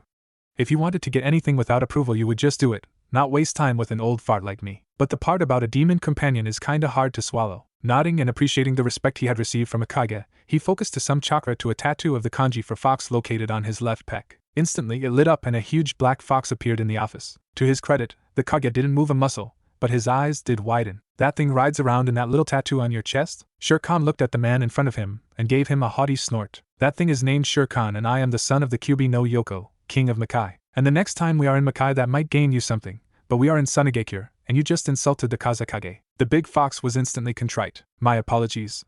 I did not mean to embarrass you, Naruto Taishu. Kazekage-sama, I asked your forgiveness. Baki didn't know whether to smirk at the difficulty the beast had sating Sama, or to question the whole crazy thing. Apology accepted, Shere Khan, and I'm not even gonna ask about the Kyubi. It has nothing to do with Suna, right? Nods. Then I don't want to know. But why do you keep him sealed in a kanji? That's simple, Naruto said with a small smile. How many foxes his size do you see walking around? Normally he's out with me. Trust me, the kanji is a big improvement. It was a huge tattoo of a fox. It didn't really suit me, I'll buy that. But you say you came for Gaara? Well, good luck with him. I'll have Temari take you to him. You'll see what I mean. Inbyu, get Temari here on the double. In only a few minutes there was a knock on the door followed by the entry of blonde Kuniochi who couldn't help but eye the shirtless piece of man-meat in front of her. Hello muscles. Naruto just groaned while Shere Khan was fighting back a laugh. Naruto, I keep telling you that we could avoid this if you just wore a shirt. I know, but I like it this way. He paused and looked at the female nin. Temari, right? No offense, but I'm not interested. Before she could move to throttle the other blonde, her old sensei stopped her in her tracks. Temari, you will not try to hurt him in any way. I'd rather you not be killed because you do something stupid. You are to take him to Gaara and answer any questions he may have. Dismissed. But she started in shock. That's not. I gave you an order, Temari, he said with iron in his voice. You will obey it. Then his face relaxed and he added in a softer tone, I know you care for your brother, but this stranger could help him and he's strong enough to hold his own if anything happens. Now Naruto finally chimed in. Wait a minute. Help? What's his problem? I'm just a fighter, so unless he has someone he wants me to deal with I don't know how I can help. Trust me, Naruto-san. You might be the only one who can help him. It's a problem of a demonic nature. There's nothing we can do about it. Temari can brief you on the way. Now get out of here. I have work to do. Baki watched as the pair walked out of his office and waited a few moments before tentatively reaching into a drawer of his desk and extracting that universal Kage vice. Ika paradise. You've never seen sand in these places before. With Naruto and Temari, the blondes left the Kage office in a stony silence that Temari refused to break. Normally, Naruto wouldn't care, but he needed to know what was going on. So, taking a deep breath, he tried to break the ice. Hey, Temari-san, I'm sorry if I pissed you off by shutting you down, but really it's not like I don't think you're attractive. Then what is it? She said with a derisive tone. Come on, Don't waste my time patronizing me. No, seriously, he said. I find you incredibly attractive. You don't see many blondes in the elemental nations. But I bonded with the demon fox. We have a connection with our mates that is spontaneous. I mean, we don't know by just looking at them, but we can tell who isn't if we try. Most of the time I don't even check, but you're not it. He said the whole thing a low tone that sounded to Temari truly mournful, as if he really hoped she could have been. I guess he's not that bad, she thought. So this is the ultimate in the it's not you, it's me thing, huh? Naruto let out a low, dry chuckle. I guess you could say that. Though I really wish it could have been you. Odds are I won't ever find her. Besides, who would want me? I'm bonded with a demon, for crying out loud. Combine that with the fact that I can't join a village and you've got a big problem. In that moment, Temari's heart really went out to the guy. He was almost totally alone. Damn that stupid mate thing, cause he was just what the doctor ordered. Her thoughts were interrupted by a demonic cough. Not to interrupt, but I don't think it's wise for me to stay out any longer. The people are starting to stare. Sure enough, everyone in the street was staring wide-eyed at the feral-looking man with a huge black fox by his side. After channeling some chakra and a poof, Shirkan was back in the seal. The blondes walked in companionable silence before Naruto remembered why he's bothered to break said silence. Hey Temari, what's the deal with Gaara? And where are we going? Temari grimaced as she walked and began to explain. Gaara is my little brother, and the container of the Ichibi. He's incredibly powerful and skilled, being able to control the sand with his will. But something went wrong with the ceiling. He's not in control of his actions at times, he doesn't sleep, and he's dangerously unbalanced. In one of his few moments of lucidity, he asked Baki-sensei to imprison him a chakra-draining cage to keep him from hurting anyone. I thought that the fact he managed to ask that meant his will was finally winning against the demon, but it seems as though it took the last of his willpower. He's worse than before. I don't know what Baki thought you could do though. Even though she ended it offhandedly, when she turned she saw the blonde deep in thought. Baki thought that because I'm bound to a demon and the fact that he can be put into a seal, I can help with Gaara's seal. Well, I might be able to do something. I know a lot about seals, but I'm afraid my chakra's too unstable to make most of them. I'll see what I can do. He was so deep in thought that he didn't even notice that Temari had stopped walking. He was surprised when he heard her voice from behind. Do you mean it? Mean what? That you can help my little brother? Please be telling the truth. I don't think I could take it if I got my hopes again only to. Temari-san, he said quietly. My word is my bond, and I tell you right now that I will do anything I can to help your little brother. He's one of my kind and I protect my kind. I protect Pack. Why your kind? What do you mean? Because, he began with a grim smile, you're looking at the former Jinchuriki of the Kyuubi no Yoko. Needless to say, it worked, and they spent the rest of the long walk through the village talking about Naruto's past. When he finished his tale, Temari looked at him with a mixture of respect and sorrow. Naruto, if there's anything I can do to help, please tell me. Of course, but let's get to your brother. It wasn't long before the pair entered the police headquarters and worked their way down to what looked like a high-security vault in the basement.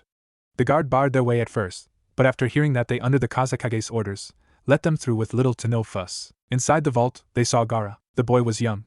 He looked to be about Naruto's true age, with red hair and deep black circles around his eyes, contrasting sharply with his blood-red hair. The kanji for love on his forehead was also striking. He seemed to be awake, but there was a kind of crazed look in his eyes. He can't speak or move, Temari said. The seals prohibit it. He asked for it this way. I think he was trying to protect me from seeing what was happening to him. Nodding slowly, Naruto walked up to the boy strapped to the wall. He ripped open his shirt and began looking at the seal on Gaara's stomach. After a moment he spoke with a tone of absolute disgust. Who was the bastard who did seal, and I use the term likely? He completely messed up the balance between the life energies, and what the hell is this? There's a whole other soul in there. That is sheer stupidity. Yeah, it makes him stronger, but he can't control it. So, Temari asked with trepidation, do you think you can fix it? This mess? No. Not in a million years. Temari started to break down. Her baby brother was doomed. Hey, stop that. I didn't say it was hopeless. This seal is shot to hell, so I'm going to blast the whole thing away. You can't do that. Won't it release the Shikaku? It could, but it won't, he said as he pulled out some ink and a calligraphy brush. What most people don't know about these seals is that they cause an overlap between Makai and the human mind. The overlap is the place where the demon is kept. That's why it requires the Shinigami himself to make it. By using my demonic chakra combined with Gaara's willpower, I should be able to blast the soul of Shikaku and whatever that other one is straight to Makai. But Gaara is paralyzed. How can we get him to help us? Besides, the demon is probably in control. We can't do anything. Wrong, said Naruto as he marked the spots for his fingers on the seal. Everything you've told me about this guy screams that he loves you. There is no stronger motivator than that. Trust me, everyone needs to fight for something, and it seems like he thinks you're worth it. Turn off the paralysis seal. The bonds will hold him. With a quick prayer to Kami-sama and muttering I hope you're right, she deactivated the seal. Instantly, the boy started thrashing around, trying desperately to get free. Gaara, listen to me. I can help you. I can help you be free from all this, but I need your help. A cruel grin came across the redhead's face, and a clearly demonic voice rang forth. You fool, Gaara is gone. That pathetic mind gave way a year ago. This body is mine. Why should it matter you anyway? He stopped suddenly, apparently sniffing the air. Well, this is interesting. You're the one that held Kyuubi, and you have his whelp with you. Come on out, Shirkan, and say hello to Uncle Shikaku. He's not coming out, you damn tanuki. I can deal with this myself. I just have to get through to Gaara, and I know he's in there. You idiot. I just told you he was gone, and yet you persist. Go ahead. It is useless. Completely ignoring the demon, he began calling out loudly to the boy he knew was in there. Gaara, this isn't you.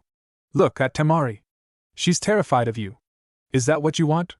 She loves you, and I know you love her. Gaara's mindscape. Deep in the back of Gaara's mind was a tiny sliver that was still his own. There he was. A small boy completely surrounded by oppressive white in all directions. The Ichibi had taken everything else from him.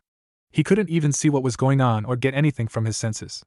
Most of the time, he just slept. But something woke him up. The demon was upset about something and the room world was shaking. Looking around, the boy tried to figure out what was going on. Then he saw it, or rather heard it. The demon's blockade was weakened a little because he was so upset. He could hear something. Look, Temari's sister love. Temari? That name meant something. Something from long, long ago. He thought hard, focusing all he had to just try to remember what that name meant. Thoughts flashed by, and after what seemed like hours he got it. She's my sister. Why is she here? Then it all came flooding back. When everyone abandoned him, Temari was there to still love him. It didn't matter that he hurt people. She still loved him. Love. He pushed harder, slamming into an invisible barrier, trying desperately to take back control of his own body, his own soul. Real world. Gaara, what did I tell you? He's not in the... Temari came a human voice from the boy's throat. I'm here, Gaara. She shouted with tears of joy streaming down her face. Listen to the nice man. He can help you. Okay, what can I? This is my body. And you meddlers will pay. I swear when I get free, I'll kill the both of you. The girl first. He had just sealed his fate. The threat against Gaara's sister rallied everything he boy had.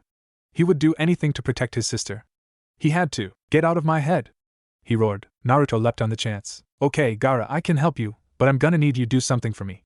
Push Shikaku to the back of your mind. Visualize the very back of your thoughts, behind everything.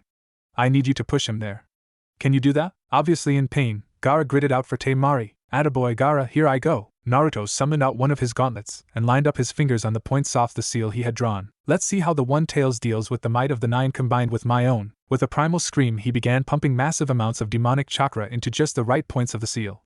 The maroon chakra entered precisely where he wanted it to, and it swirled through the pathways, avoiding any natural chakra until it got to the source, the mind. Obeying the will of its master, the chakra, almost sentient, searched out the greatest source of energy in the mind. It quickly found a titanic struggle between will and a demonic presence, and slammed into it as hard as possible. Suddenly a huge hole appeared in the mindscape and the demon was forced into it along with its chakra, but it wasn't draining fast enough. In the real world, golden chakra began to swirl around Gaara's body as it was forced out by Naruto's it.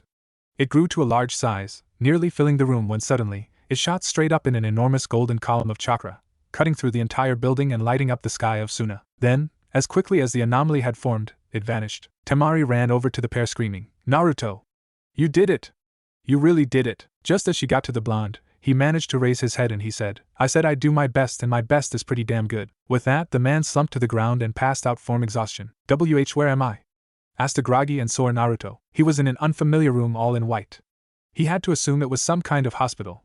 He hadn't been in one before. You're in the VIP section of Sunagakure's finest hospital. Though I don't know why. You should be dead after that incredibly stupid stunt you pulled yesterday. Naruto was completely taken aback. He was used to Shirkan scolding him for being brash, but there was a different tone this time. It sounded like fear? What's wrong, Shirkan? I've been in tighter spots before this and... No, you have not. He snapped. You took on the might of a full-blown bijou without my help. There it was again. That fear hidden within the anger. There was something else to this. Shirkan, we've been through too much for this. Tell what the hell you're talking about.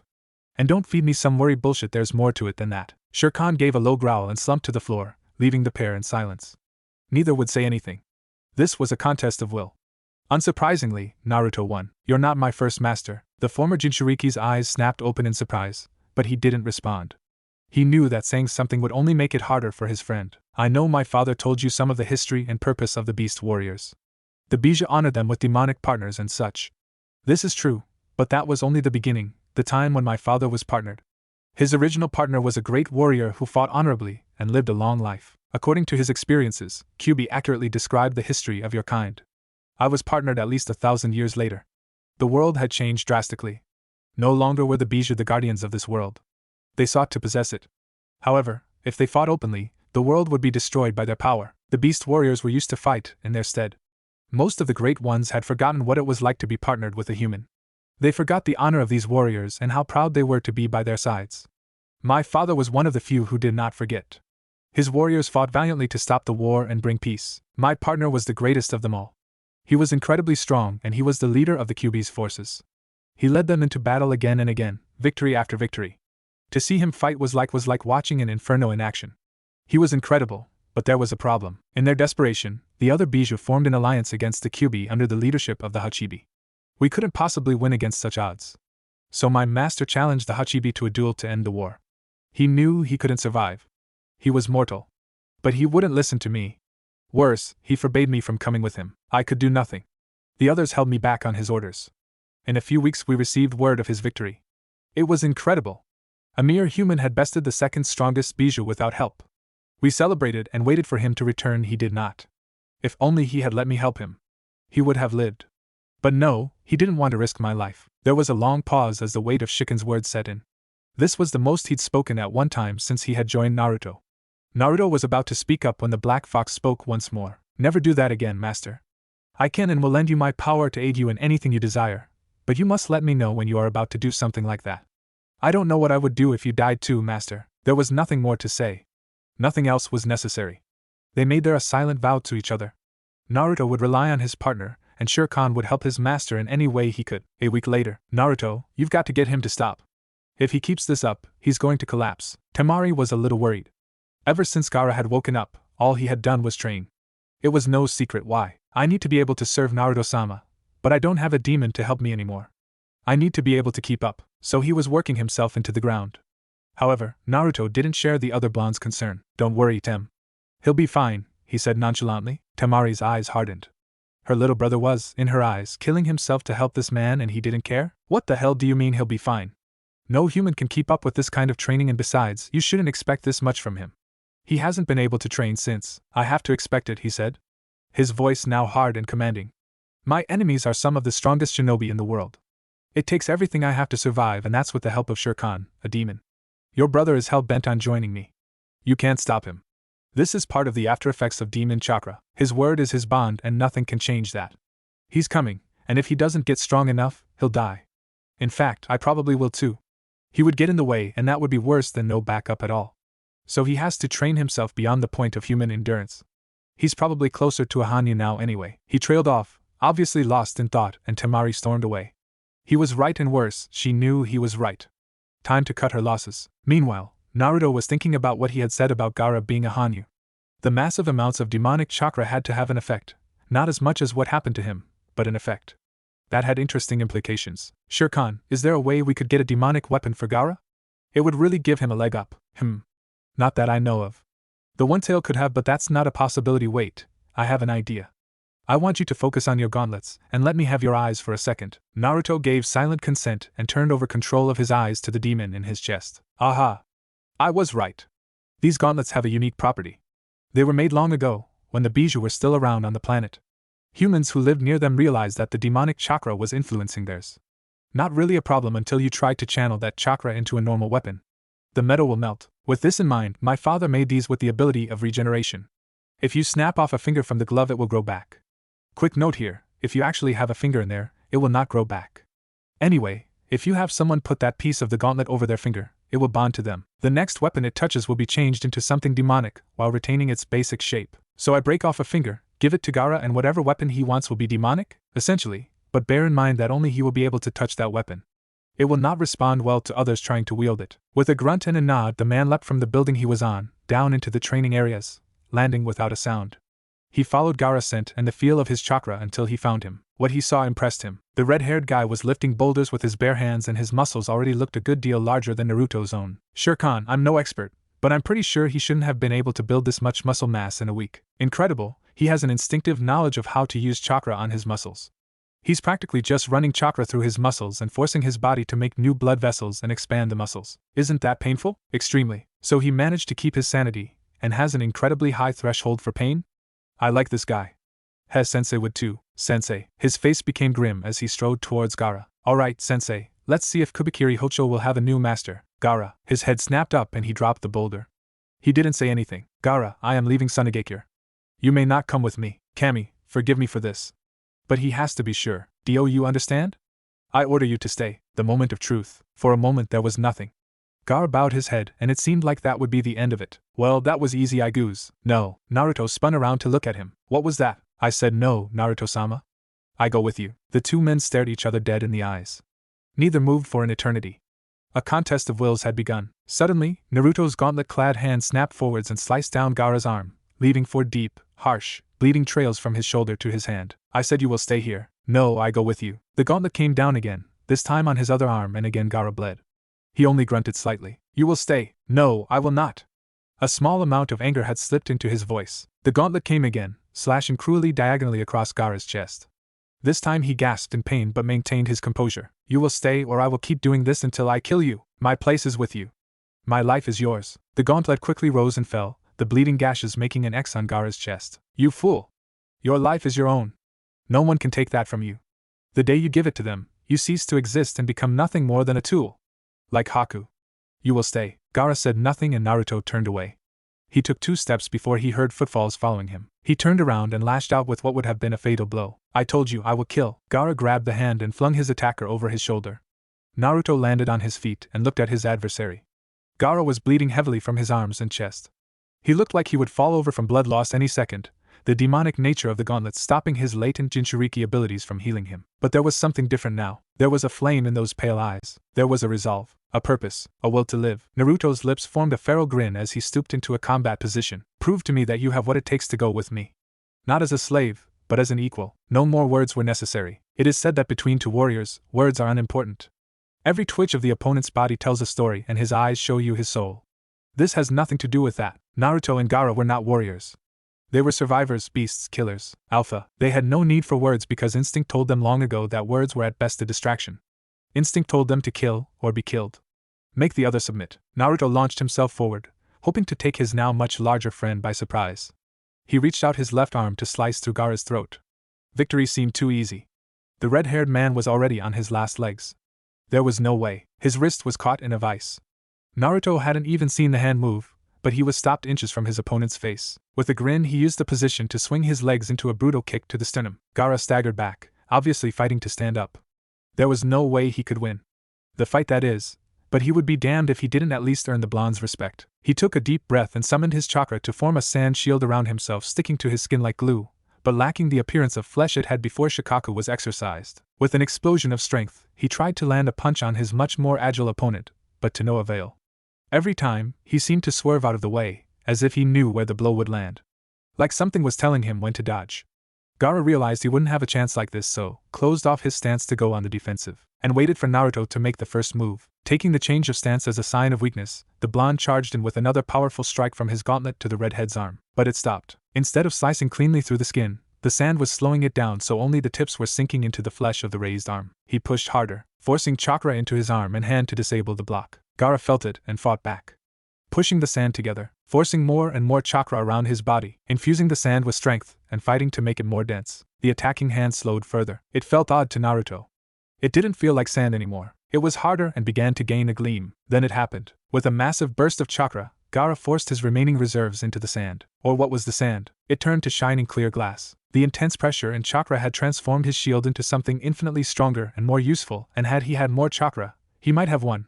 But he didn't. Gaara's strength faded and his arm slipped, causing Naruto's chakra-charged gauntlet to slam palm first into Gaara's chest, burning a red hand into the flesh. Gaara's teeth gritted in pain and he managed to stare defiantly into Naruto's eyes.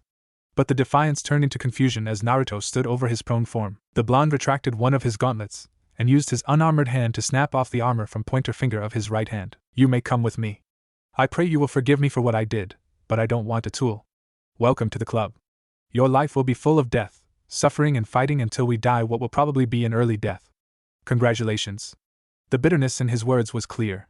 He had really hoped Gaara would submit. He reached into a concealed pouch in his pants and pulled out a scroll, unsealing it to reveal an enormous sword. This is Kubikiri Hocho. It served my master faithfully, and you have proved yourself worthy of it. Naruto grabbed Gaara's hand, slammed the piece of gauntlet down over the finger, and forced the hand to grip Kubikiri Hacho's handle. The effect was immediate. Gaara's chakra, which had been normal-looking, if anyone could see it, formed a cocoon around his body and phased into a brown color. The latent, gold demonic chakra, integrating itself into the regular chakra. He contorted in pain as smoke rose from the bleeding wounds being cauterized, sealing the scars to his appearance forever. The red hand on his chest burned deeper into the skin as his own chakra worked to expunge Naruto's hybrid chakra. Slowly, the chakra seeped over Kubikiri Hocho and flashed blindingly. The blade turned midnight black, matching his now permanently black finger. As the chakra evaluated the weapon, the finger forced it back into the body to turn the body into the perfect user for the sword. Bones could be heard cracking and rapidly regrowing as the body reformed itself into a larger form. Skin ripped as the bones and muscles grew faster than could be accommodated, but healed instantly. The final change was an additional gold ring around Gaara's eyes, and then the light faded, leaving an exhausted Gaara. Well, it seems he passed your test. But why didn't you let him be your subordinate? Surely your instinct told you to, because I'd have to tell him to do everything. He is intelligent enough to make his own choices, and added creativity helps that, and Temari would kill me. Haha, that she would. She is a feisty one. Speaking of which, why did you lie to her about mating? She would be a good one. Strong, independent, unarguably attractive. She'd be a good mother to your kids. You damn well why.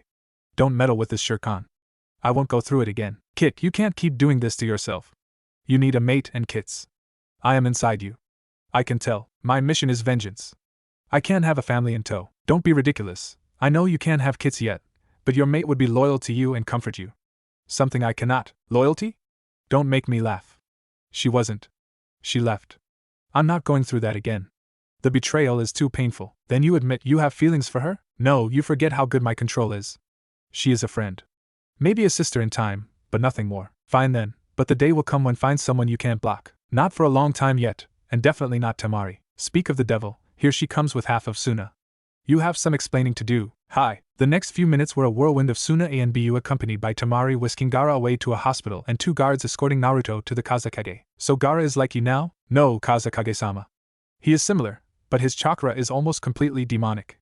Mine is a mixture and I can manipulate both parts separately if I wish. Gaara can't. Baki leaned back in his chair and considered what Naruto had just told him.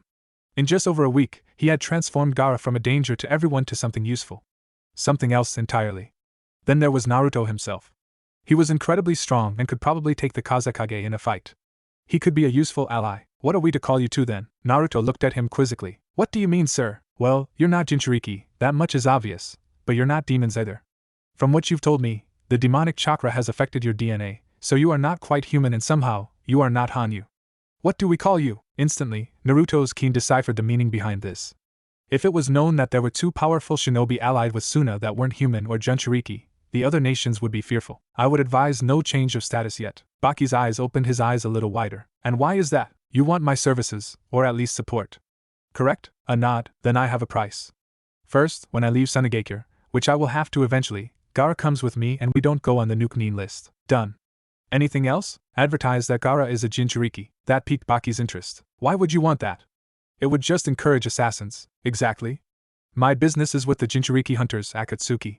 They will come for Gaara when they learn of him. They probably already do, but they have no reason to hurry. They need to get the Jinchuriki that others know about before they are killed. You would force their hand and I get my revenge. In return for these conditions I will serve Sunagakure until Akatsuki come or 2 years, whichever is sooner, and I will be a sworn ally of the village. The Kazekage looked over the man in front of him. He was impressed. The offer was more than fair. Gaara would follow Naruto with or without permission and Naruto was offering his services to protect the village. But at the same time he was getting what he wanted. A trap for his enemies. A tempting offer. I have one condition of my own. You cannot take the land of wind as your territory. Baki could feel the questioning eyes on his face. I can sense the animal side of you, Naruto. You have blended it well with your human self, but it is there. You seek a territory to claim, but you must swear you will not take mine. With a grim look, Naruto spoke in a low voice, allowing his animal side to slip in. I swear, and he walked away. That night, before he went to sleep, Naruto pulled out his journal. It was time for a second entry. Journal 2. Today was interesting and draining. I created another of my kind. Part of me feels proud, almost like a father, but the other feels disgusted that I am subjecting someone else to the loneliness of my existence. But at least I am not alone anymore. What Shirkan said today had more effect than he knows. The desire to take a mate is almost overpowering, but I cannot. Not after last time. I gave my heart to her, but I guess it wasn't enough. I came back from a month's journey to find a message telling me that we needed to speak. Then it was over. She destroyed us and gave no reason. Did she ever care? Was it because she didn't want to share me with those closest to me? Did someone work to turn her thoughts against me? Perhaps she couldn't understand my bond with Shirkan. He is my partner, a part of me. If you can imagine what that means. Maybe it scared her. I guess I'll never know for sure. That part of my life is over. No amount of prodding from Shirkan will change my mind. I am meant to be alone. The Kazekage is a wise man. He recognized my desire for a territory almost before I did. It grows strong. I am an alpha, that much is certain. But what good is an alpha with nothing to protect? Perhaps in my travels I will find a place to protect. Maybe I'll find a mate too. That's just as unlikely. For now, all I have is revenge and Shirkan, Temari and Gaara. That will have to be enough. 1 year later. I'm sorry, Momochi-san, but I can't let you see the Kazekage without an appointment. Don't give me that crap. I gotta see him now. Listening to the muffled argument through his office door, the Kazekage didn't whether to chuckle or groan at his strongest ninja's actions. When he wanted to do something, he did it. While it could be a pain in the butt, it also made him an invaluable asset. Leaning back in his chair, Baki closed his eyes and called out, "Let him in before he busts down the door again. I want to avoid the paperwork if at all possible." The door flew open and an irate Momochi Naruto stormed into the office. Marching up to the Kazekage's desk, slammed down a folder in front of his boss. "What the hell is this, Baki?" Apparently, Naruto was incapable of being polite too long. Baki missed those days. "Those are orders, Naruto." "Is there a problem?" Naruto snarled at the man. "Damn right there's a problem. Why are you sending me out of the village again?" "I quit the Hunter Nin gig to work on my training." It was true. For the past year, Naruto had been the most successful Hunter Nin Sunagakure had ever seen. Every single one of his targets was destroyed. Some people said he just used his nuke Nin connections from his days with Zabuza to cheat it. Tihei claimed he didn't deserve his reputation or the massive bounties he claimed. Those people were stupid and Baki knew it. If you took one look at Naruto you could see scars tracing their way all along his body from the fights. Naruto had decided to let scars form so he wouldn't look like a tenderfoot. His skill in controlling his mixed chakra was now good enough to do that sort of thing. Even without the scars, he looked like a fighter. He had added to his armor from the Sunagakure armory, and the effect was noticeable. In addition to his bracers/gauntlets, he had added chakra-conducing arm guards made of a silverfish metal to his biceps and a large plate of the same material, molded over his left pec and strapped over his shoulder. As soon as he put in on the first time, the fox kanji on his chest burned itself on the plate. When asked why he only put it on the left pec and not somewhere else, he said, "It's the only place that I can heal fast enough to survive if I'm hit." Probably the most fearsome addition to his appearance was that one of the straps for the chest plate ran from his right shoulder to his hip, and up again as a loop. It had been widened and attached to it were a row of kunai across the whole thing. They were securely fastened, but Naruto could get one and out and kill you before you could blink. There was one more reason the idea was absurd. Of course you had to actually know Naruto to understand it. The guy would never think of doing that. He was strong and knew that fighting others would make him stronger. He would never admit defeat, or humble himself to ask for the help of others on a job. He quit after 6 months with more takedowns most shinobi could get in 3 lifetimes, shocking everyone because they knew how much he preferred not to be trapped by walls. He said he had to work on combat training and the ANB reported that he just worked on fighting styles. Looking lazily at Naruto, Baki said, "Why are you working on combat training? You told me yourself that your style is just reflexive movement." Naruto's scowl hadn't lessened. "That's not the issue." "Can't we?" He was interrupted by the Kazekage raising his palm. He wanted an answer. Scowling harder, Naruto answered, "Fine. You're right. I fight by reflex and instinct, but reflex is your body doing something it knows how to do without your direct control. You have to know how to move before your reflexes can move that way. I've been practicing other styles to broaden my range." "Happy, you nosy old coot?" Chuckling at Naruto's attitude, Baki finally got to the point. Yes, it makes sense. Now about the mission, you know as well as I do why you have to leave the village. The civilian council wants you gone for good. You're too popular for their tastes. I think I can get them to calm down as long as you're not around while I do it." Some of the anger left the blonde's face, but it was soon replaced with disgust. "You're getting political, aren't you? Those idiots should be thanking me for cutting down the crime rates, not trying to kick me out." Well, you know the old saying, no good deed goes unpunished. During his time in Suna, Naruto had managed to earn the grudging respect of most of the shinobi. The same could not be said for the civilians. Naruto had done a brief stint in ANBU and he had done his job well, and ruthlessly. Flashback. At the time, there had been a rash of disappearances in Suna. Children were vanishing off the streets and Naruto was selected to investigate.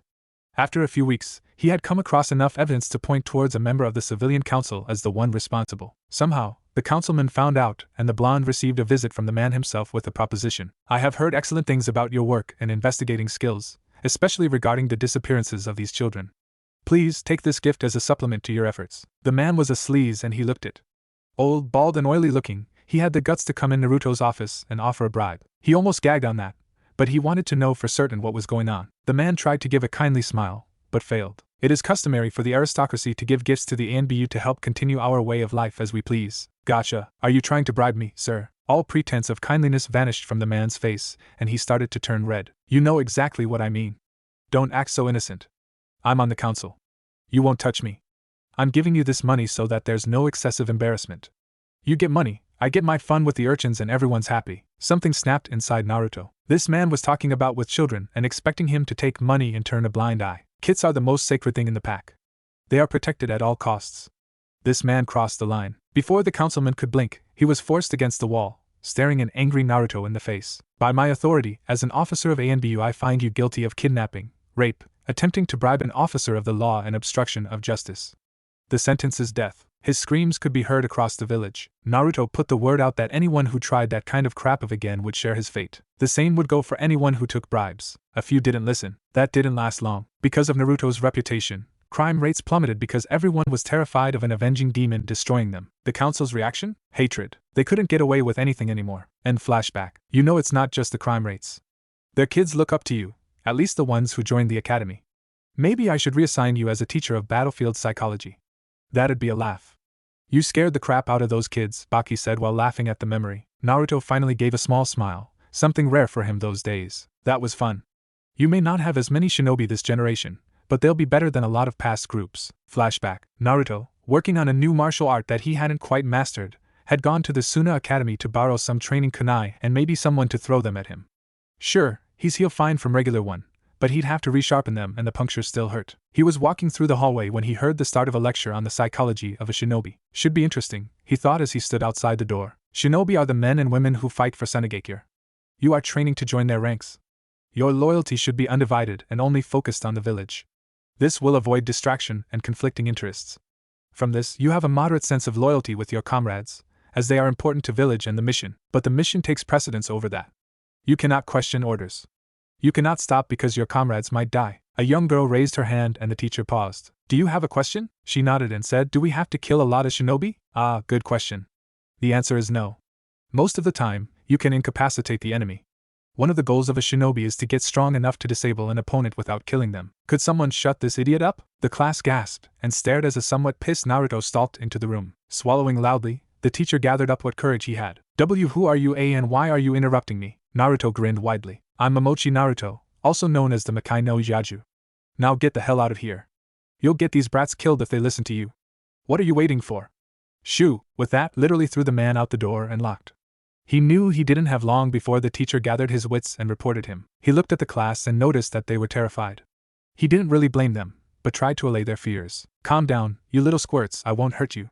I'm here to help you guys out, honest. They seemed to calm a little, but they were still kind of anxious. I'm going to tell you a little about the real mindset about shinobi. I'm going to start with a tough one. Loyalty. That joker said they only have it for the village. That is bull. He paused and enjoyed the shocked expressions. It's true that once you become a shinobi, you swear allegiance to the village. It's also true that words are practically meaningless. You, with the blue vest, why do you want to become a shinobi? The kid looked around uncomfortably and mumbled something under his breath. What's that? I didn't catch it. The boy took a deep breath and said, to protect the village. Naruto donned an exaggerated look of surprise. Really? The entire village? You care about each person so much that you're willing to die for each for one? One kid in the back started laughing and whispering to the other kids, presumably about the stupid answer the boy gave. Naruto's eyes hardened. Would you die for him? He asked while pointing at the bully. The boy, knowing he was stuck, didn't know what to say. Would you die for the pickpockets on the street? Would you die for the homeless people you ignore as you walk around the village? Would die for your competition? He paused and took a deep breath. If you would, then you're a better man than I. Does anyone else have an answer? Why do you want to be a shinobi? There was silence, until the boy with the blue vest raised his hand. Want to give it another shot? Naruto asked. I want to be able to protect the people I care about. Naruto affected an unimpressed look. You want to protect them? Why not just train at home and be a bodyguard? As a shinobi you'll be out of the village a lot. What about then? The boy took a deep breath.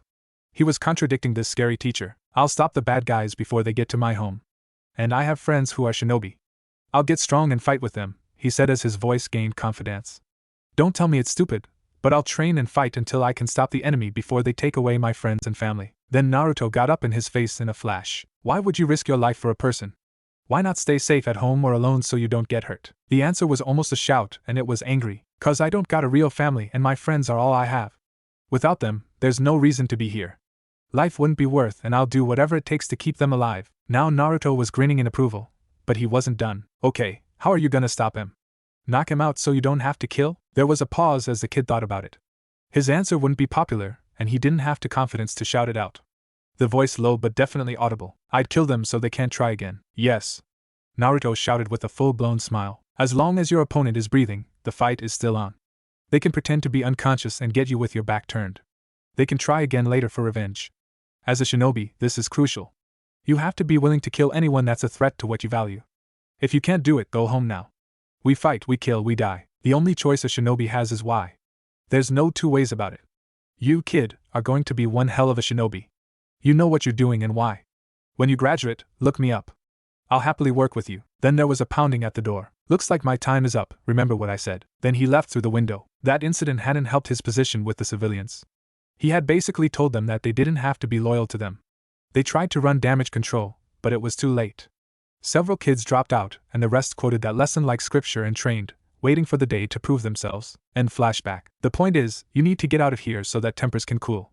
Besides, I thought you'd be bouncing off the walls for this one. Naruto gave a snort of disbelief, which confused Baki for a second, then his face fell. You didn't read the whole thing, did you? The blonde suddenly looked abashed, and scratched the back of his head. Well, not exactly all of it. I kinda, moron, it's in Fire Country. The betrothed of the Hyuga heir is being taken to the Fire Temple to be prepared for the wedding, and at the last minute, they asked us to send some men to join up with them on the way. There are apparently some really powerful black market bounty hunters in the area. They are reported to be wearing black cloaks with reed clouds. Naruto's eyes snapped up. Now you're getting it. Grab Gaara and Temari and get out of here. You might want to hurry. They decided not to wait for the backup. They figured they could handle themselves for most of the journey. The Hyuga didn't want any help, but the family of the bride insisted. Naruto snorted. Typical Hyuga.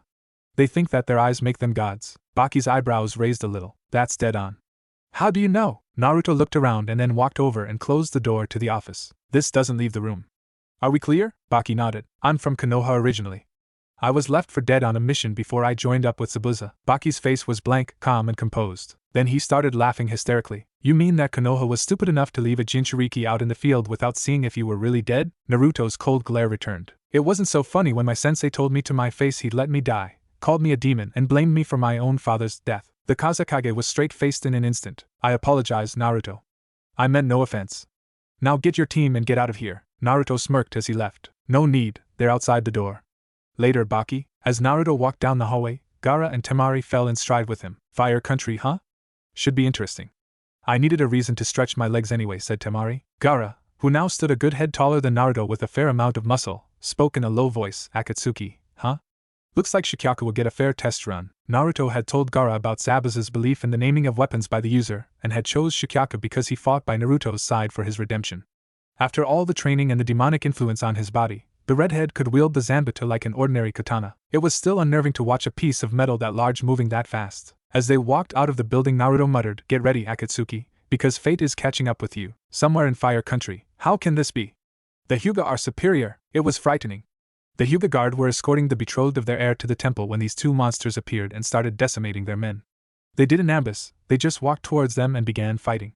The gentle fist style wasn't doing anything to these things. Now, out of the 15 elite Hyuga guard, only 2 were left, desperately defending their charge. One of the assailants, who was using a large scythe, called out to his partner, Kakuzu, why the F are we doing this?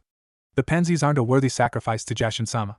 They can't even make me hurt. Kakuzu, who was fighting hand to hand, with incredible speed and accuracy, called out slowly, We need the money. Money is important, and we can ransom the princess here.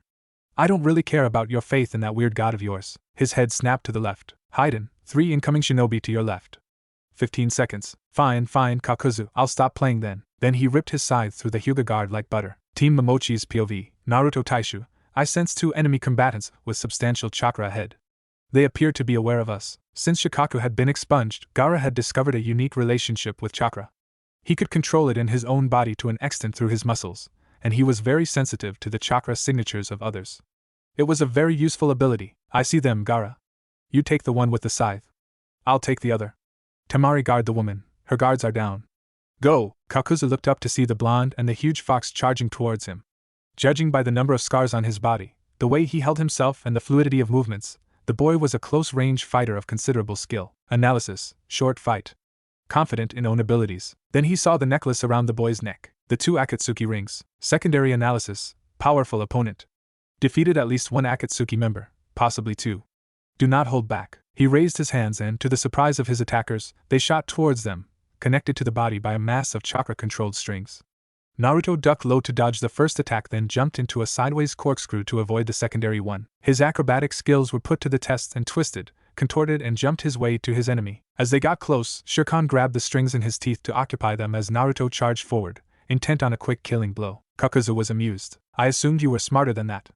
My body is hardened beyond anything you can break through physically. Shinkakiri, Naruto, as he ran, was enveloped in his chakra until all that was visible was what looked like a swirling crimson drill heading straight towards Kakuzu. It was a technique modeled after the Inuzuka's Tsuga attack, which is just an incredible burst speed combined with lightning-fast attacks. Shinkakiri is much stronger. It is pure manipulation of Naruto's unique chakra. Because of the amount and type of chakra, he technically couldn't perform jutsu, but after intense training he managed to force the chakra out of body to form an actual drill combined within which Naruto spins with his clawed gauntlets outstretched, making the drill even more deadly with the shredding power of his claws, and it slammed into Kakuzu's chest. Naruto's arms went through the man's body and shot out the other. Kakuzu was dead. Or at least he should have been. That was too easy, he thought. Then he felt it, or rather them. Somehow, there were multiple heartbeats in this guy's body after he had completely annihilated the man's heart. Well, when in doubt, be thorough. Instantly, the former Jinchuriki began pumping demonic chakra into the body, expecting the corrosive nature of the enemy to destroy him. Then all hell broke loose. 2 massive black things exploded out of Kakuzu. One of them, right into Naruto, stopping him from putting any more chakra out. Taken completely off guard, Naruto flew back several feet before regaining his footing and taking his battle stance next to Shirkan, who had since dropped the threads. They watched in shock as the black masses, made of strings, formed vague bodies with a mask on each. Then Kakuzu stood up. Very impressive. I underestimated you and you took out 2 of my hearts, and you would have gotten more if I hadn't stopped you. It is no small feat to damage Kakuzu of Takigakure. I'll have to take yours as recompense. I've never had a demonic heart before. Naruto's fine strategic mind went into high gear. The enemy had provided several bits of information. He had to decipher them. 2 hearts killed, 2 out, probably 1 in Kakuzu. Demonic element wanted in relationship to heart. Element in a heart. That's it. Shirkan, each of his hearts is connected to an element. My guess is that each of those masks lets that thing control 1 element, and Kakuzu has the 3rd in his body. They are held together and made of chakra, so chakra attacks would probably be absorbed. We need to destroy the hearts, which are probably behind the masks. Naruto, we can't risk one of those things or Kakuzu getting the woman. We could probably use Temari's help as well. Hi. I hope Gaara's doing okay with the scythe guy. With Gaara. Y1TUFING bleed. Gaara was fighting this lunatic with Shikyaku and easily blocking the wild patterns of the scythe. He wished he had full control of his sand again so he could just crush this guy. But he couldn't control it more than a foot away from him anymore without Shikaku's help. That's why he kept his as a thin, but extremely strong glass armor. It was practically invisible. Sighing in boredom, the redhead rushed forward and stabbed the maniac in the gut while ducking the scythe. There, he thought. That wasn't that hard. Akatsuki aren't that bad. He pulled out his sword and waited for the body to drop. It didn't. After a moment, Haiden's head came up and he screamed, "Glorious pain! I will sacrifice your soul to Jashin and bathe in your blood." Things just got a lot more difficult. With Naruto, a few moments of fighting and dodging revealed that the masks were the earth and wind element respectively, while Kakuzu was the lightning element heart. Temari, take Kakuzu. Your wind affinity gives you the advantage. Shirkan, take wind and I've got earth. The plan was for each to fight off their target individually so that the hearts couldn't gang up on any of them. It didn't take long for Kakuzu's keen mind to figure it out, but the opponent he was facing were very good. Naruto and Shirkan were managing to twist and dodge around every attack thrown at them, while Temari was keeping him on the defensive with incredibly powerful wind attacks. I'll prove to Naruto and Gaara that I'm strong enough to hold my own if I don't have demonic chakra. She had trained incredibly hard to try to keep up with her siblings. Naruto was practically family. He filled the spot where Kankuro was supposed to be. He never got over his fear of Gaara. She wielded her battle fan and sent barrage after devastating barrage against her opponent. He didn't get a chance to attack because he was too busy defending. She knew she couldn't keep it up forever. She was draining her chakra with all these attacks, so she decided to go for broke. While Kakuzu was recoiling from one of her attacks, she formed a wind attack and her battle fan behind it, launching both towards her opponent. She quickly hinged a rock into her fan, prayed for the best. It worked. Kakuzu blocked the visible attack but missed the fan, which slammed into his chest, shattering his ribs and shredding his heart. Way to go, Temari! Yelled Naruto, as he ducked an earth attack from his opponent. Shirkan turned his head to congratulate his comrade. He didn't notice the tendril of strings heading right towards him. Naruto did. "Shiken!" he screamed. He dove towards his friend, managing to slide in just between the attack and Shirkan. Time stopped. Different stages of a Kekai Genkai are unlocked when certain things happen. The Sharingan will activate in a life or death situation, and the Manjiki Sharingan when you kill your best friend. Naruto had met the requirements for the next stage of Yaja no Kenkei. By willingly offering his life to defend his familiar, he activated stage 2 of the bond. Naruto's Park Purple Chakra exploded out of him, knocking away the masks. Suddenly, he fell to his knees screaming, with his face in his hands. Temari watched in shock as both Shirkan and Naruto let out howls of torture before their bodies began to convulse. Naruto's skin turned completely black, matching Shiken's fur, and his hair turned the maroon/crimson color of his eyes. His armor plates seemed to fuse into his body, leaving him with shining silver patches. His eyes went black. Both of skeletons seemed to restructure themselves.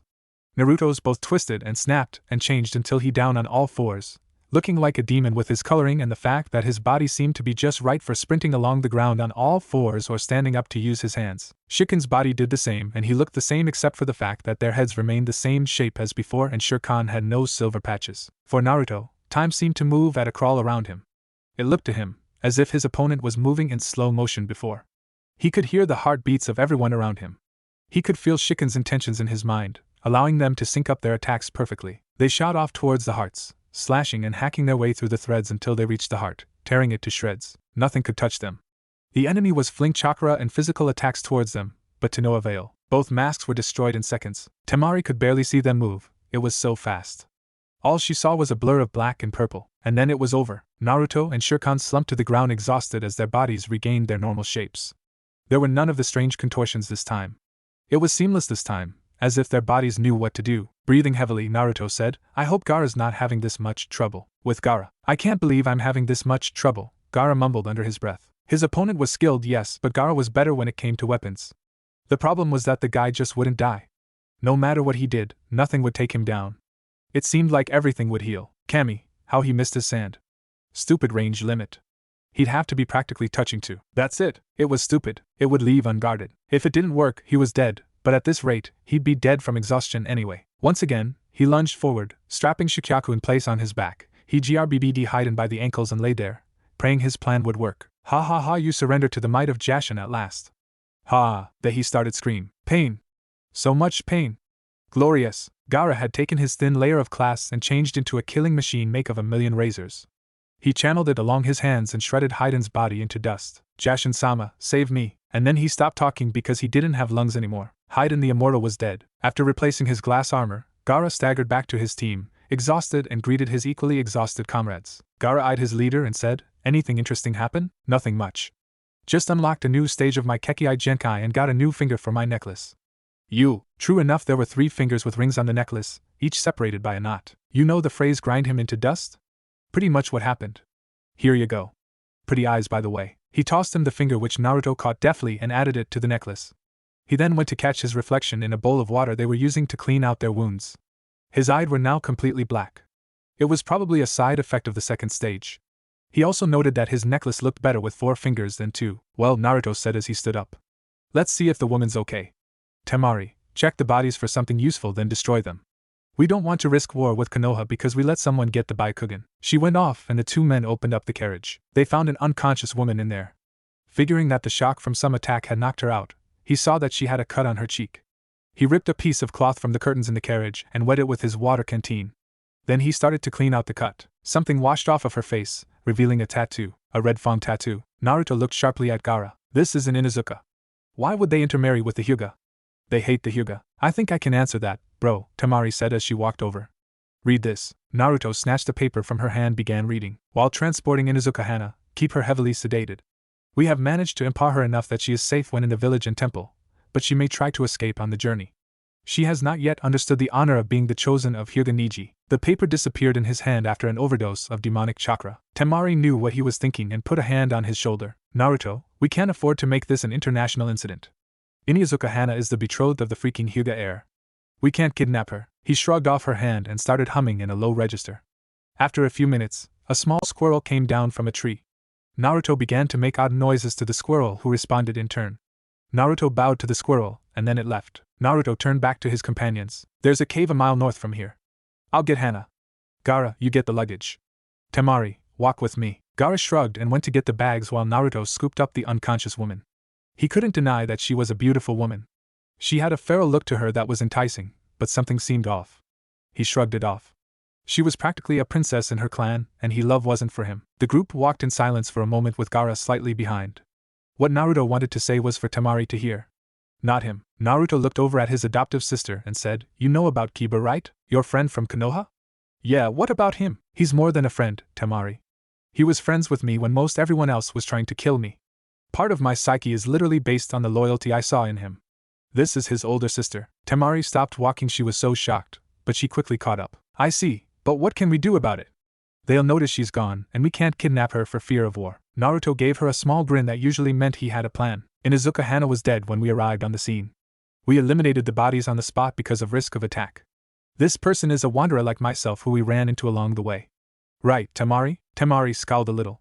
You're playing fire, Naruto, and our whole village could be burned because of this. They continued on in silence until they reached the cave where they set up camp. Hana came around a few hours later and groggily sat up. Where am I? Our guest is finally awake.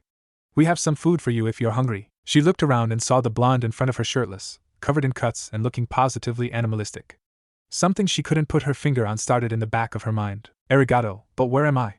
The last thing I remember was being prepared to go to the fire temple. Naruto scooped some stew out of a pot on the fire and gave her a bowl. Your guards drugged you on the way. They were killed by enemy ninja and we rescued you. Waking up a little more and the smell of food, she noticed the others around the fire. Domo arigato, then for rescuing me. Who do I have to thank for my rescue? Naruto was suspicious. This was way too formal and polite for an Inuzuka. My name is Momochi Naruto, but once upon a time, you knew me as Uzumaki Naruto. I was a friend of your brother's. Her face flashed with something akin to happiness at the mention of her brother, and a brief smile played over her lips. I remember. You were a troublemaker then, but you're supposed to be dead and a lot younger. He matched her smile and said, That's a story for another time. Let's just say my body caught up to my mind. I'm surprised you remember me actually. How could I forget my brother's partner in crime? You were. Her face suddenly changed. The pleasant face and tone disappeared behind a mask of resentment. The Jinchuriki of the Nine Tails. You were beneath us back then. That did it for Naruto.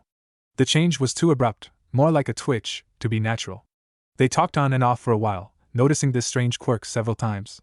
The personality would change suddenly from nice, to Naruto it was magnetic, to cold and proud. In the former, after a while, she even showed her Inuzuka nature in her reactions to the account of the battle, bloodlust evident. But then she would seem to be disgusted by the fact that they had had to rescue her. After a while, she was starting to shake visibly and thin layer of sweat covered her. And may I be excused? Naruto nodded and she left quickly, but he nodded to Temari to follow her. She nodded back and left quietly. Gaara looked quizzically at his friend who loosed his fingers to his lips and motioned for him to listen. Let go of me. Give it back. Give it back. Temari returned, dragging a near hysterical Hana back into the main area of the cave. I caught trying to swallow these. Any idea what they are? She tossed Naruto a bottle of pills that he quickly opened. He took a tablet, snapped it in half and licked it, quickly spitting it out. Bastard Hyuga. This is a special kind of drug used to help in brainwashing or controlling mentally ill patients. It's also highly addictive. Hana was starting to feel withdrawal. Hana was curled up on the ground in a fetal position, begging for the pills back. It disgusted Naruto to see it. He couldn't believe that the Hyuga had dared use it on the Inuzuka heiress. Naruto walked over to the supplies and made a pallet for Hana and got her to lay down on it and spoke calmly to her. Sure, it's okay. I'm here to help you. You know me. I won't hurt you. It's going to feel bad for a while but it'll get better. She was still shaking, but she had stopped yelling for the drugs. For some reason, it hurt to watch her like that. He felt like he would do anything to stop her feeling that pain. Shere-Khan, who could feel a little of what his master felt, smirked to himself. His master had found someone. Without looking up, Naruto softly said, Temari, Gaara, head back to Sunagakure. Temari, give them that report and I'll be back in a while. Tell Baki I'm calling in on my leave time. I can handle this. It's bad enough that one person she sort of knows sees her like this. Temari started to object, but grabbed his sister firmly and started packing. They left after an hour or two and Naruto was alone with Hana. It was getting late so he decided to try to get some sleep, but her hand shot out and grabbed his arm. She was shivering terribly, so Naruto pulled her to him, trying to warm her up in the cool night air. She relaxed a little and eventually fell into a fitful sleep. Naruto followed her. Next day, Naruto woke to the sound of Hana screaming at the top of her lungs and thrashing wildly, as if trying to escape some unseen enemy. No! Not my dogs! Not my dogs! Please, no, oh Kami! Naruto's hatred flared at that. The Hyuga killed the Himura brothers. To kill a familiar was unforgivable. The Hyuga must have been desperate for an alliance between their clans to do this. If it got out, Hana was sobbing heavily and broke away from Naruto, throwing up on the ground. Stepping off for a second, Naruto got her some water which she took hungrily. The day passed in a pattern like that. She would hallucinate and struggle, cry out, and sometimes have painful seizures. All Naruto could do was to hold her tightly to keep her from hurting herself. He couldn't figure out, though, why it felt so right that he was helping her. In the late afternoon, she had seizures so bad that she began to pass out. Just before she went into merciful darkness, she said, "Thanks, trust you." The next morning was worse, but it seemed as though the toxins in her system were almost done. It was like a final push. She seemed to be in her right mind, though she couldn't talk. Her eyes seemed to recognize him. Shirkan calmed her down a little because she was so used to being around animals, but what seemed to do the most were the stories Naruto would tell her about his young life, especially the ones with Kiba. There was this one time Kiba and I managed to convince Iruka-sensei that Ibiki wanted to see him because of a joke he made the day before. He ran home so fast. He smiled at the happy memories of his old home. He wouldn't trade what he had in Suna, but he did miss his friend. Naruto had misjudged the length of the withdrawal period. Apparently it had been a long engagement, and there was a lot of junk in her system. It was torture for both of them. Hana was crying out in pain and anguish while Naruto had to watch as this beautiful woman suffered. He just placed her head in his lap and stroked her, helping her through the pain. Eventually he ran out of happy stories and just talked about his life. His voice seemed to help a little. He figured that she couldn't understand it all, so he just told her everything. His betrayal at the hands of his sensei, the joy he felt when he found a father in Zabuza, the happiness when he got Shirkan, the devastating heartache of Zabuza being ripped from him, the love he felt for his new siblings, the loneliness he always felt, that tortured him constantly, everything. Eventually she would fall asleep and the cycle would start over again. Then one morning she didn't wake up. Her body had shut down from the constant strain, focusing all the energy on expunging the poisons. Naruto was worried sick. He only had rudimentary medical knowledge. It was better than most regular ninja, because there weren't many medic nukenin, but he had almost no experience with withdrawal. He almost cried when she woke up 2 days later. She was incredibly weak, but she opened her eyes slowly, raised her arm and gently touched his cheek. "Thank you? Saved me." Her voice was dry and cracked, but it's such a relief to hear her speaking. When someone helps another person out through a hard time or struggle, a bond forms. You know you can rely on that person. You have invested emotionally in them and they become more important. Her recovery was slow. It was almost full day before she could talk close to normally again, but she worked at it with an Inuzuka's tenacity. Naruto cheered her on, every step of the way well, in his own way. He wasn't so much into cheering anymore. In the meantime she enjoyed being able to talk with Naruto. He was such an odd combination of gruff, kind, closed off, and vulnerable. And his past, she felt like she'd known him her whole life. He'd gotten the poison out of her. She wanted to do the same for him. In the weeks she was recovering, she never mentioned what he told her. Naruto assumed she never heard him. She had heard, but she wanted to return the favor. Hana spent hours talking about her life until then. She went on about her little brother and life as an Inuzuka. Naruto seemed to take joy from hearing about families that really loved each other. She talked about her training as a medic/veterinarian and her relationship with her familiars, the Himura brothers. That was when Naruto started asking questions. "What happened, Hana?" It was vague, but they both knew what it meant. She went quiet for a while, composing herself. "You've been away from Konoha a long time, Naruto. A lot has changed. The third Hokage was killed by Orochimaru and a man named Danzo took over. He was harsh and pushed the shinobi, but we got stronger and he led us well, but then something changed. We stopped seeing Danzo in public.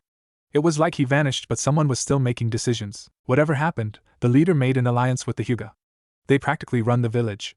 They also decided that an alliance with the Inuzuka would be profitable. You know what they did after that. The drugs, killing my dogs, they wanted to control, but you saved me." He blushed slightly and looked away. It was the right thing to do, but most people wouldn't have done because they're scared of the Hyuga. He chuckled and said, "The Hyuga are dangerous, yes, but they are so arrogant they would never dream of someone lying to them. Why didn't you just run away at the start?" Something seemed to snap in back of her mind. Her eyes widened and she sat straight up, which was still painful. "They have Kiba. They locked up Kiba and said they'd kill him if I ran." "Oh Kami." Naruto scooted over and wrapped his arm around her. "Hey, as soon as you're better, we'll go bust him out." She was practically in tears. The detox had left her emotions uncontrollable. "But they'll catch you. You can't do it." He didn't know why she was so worried he'd be caught or why she was blushing when she said it, but he smiled and patted her shoulder. "Are you forgetting who I am? I painted the Hokage monument in broad daylight while wearing a bright orange jumpsuit. I've gotten better. We can do it." She paused, then relaxed against him. "I believe you, Naruto-kun." Exhausted from the excitement, she was out like a light. Next day, "You know, I heard everything." "HM? Naruto said, understanding instantly what she was talking about and secretly worrying she'd be upset with him for dumping on her like that or worse pity him. Your stories about your life. Thanks for telling me. It gave me something else to focus other than the pain. You're very strong. Now Naruto sat up straight. If an Inuzuka called you strong, it wasn't an offhand compliment like other people could use it. It meant that your mind, heart, instincts and body were there's almost no words for it. It was a sense of being complete in yourself. It had profound implications. Thank you, he whispered.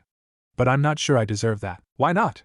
You've done things that Kage would have trouble with. He chuckled bitterly. But I'll never have what I want. Shirkan, sitting across the cave, stared intently at the two. Naruto was being incredibly open with this girl.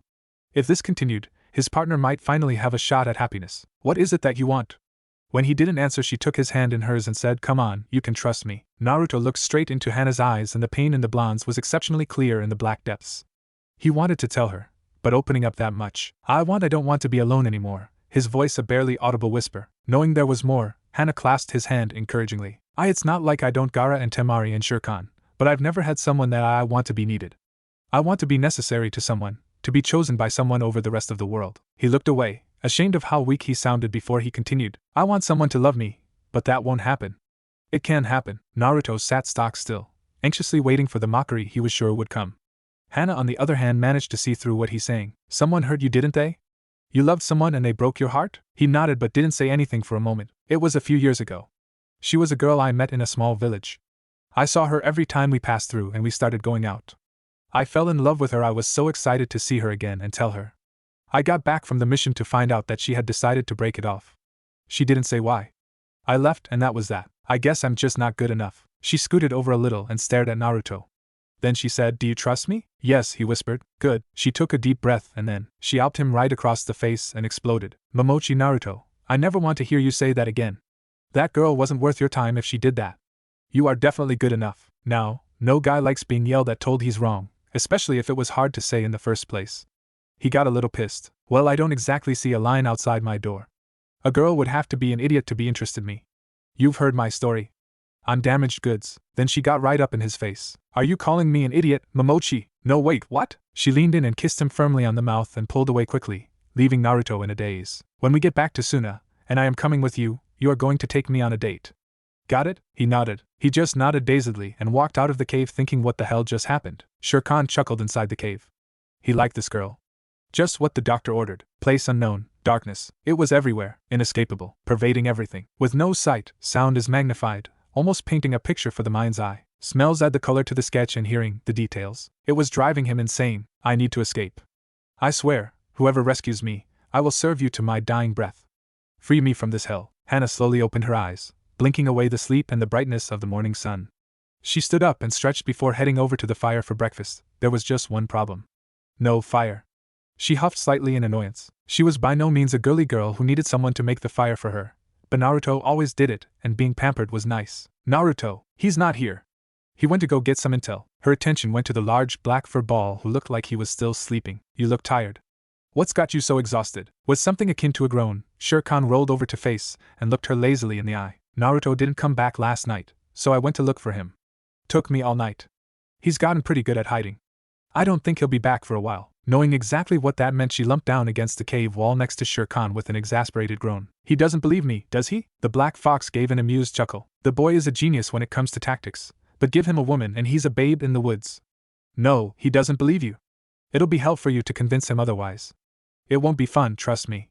I've been there. Hana chuckled lightly at the demonic pun before they lapsed into silence, leaving her alone with her thoughts. She was serious about Naruto. That was almost as surprising to her as it was to Naruto. She had a really dominant personality that most guys couldn't deal with. Either they wanted her to be submissive or were spineless. She had no time for the latter, and she'd only submit to the best. Naruto, she knew, would be a challenge. He had a kind of inner strength and fire to him that she wanted to test. She had no doubt he'd win, but it would be oh so much fun. What also got her was how comfortable she was with him. She was generally uneasy around men because she didn't have much experience with them. Her mom had scared off her dad at a young age, so Kiba was it. She loved her kid brother, but he just that, a kid.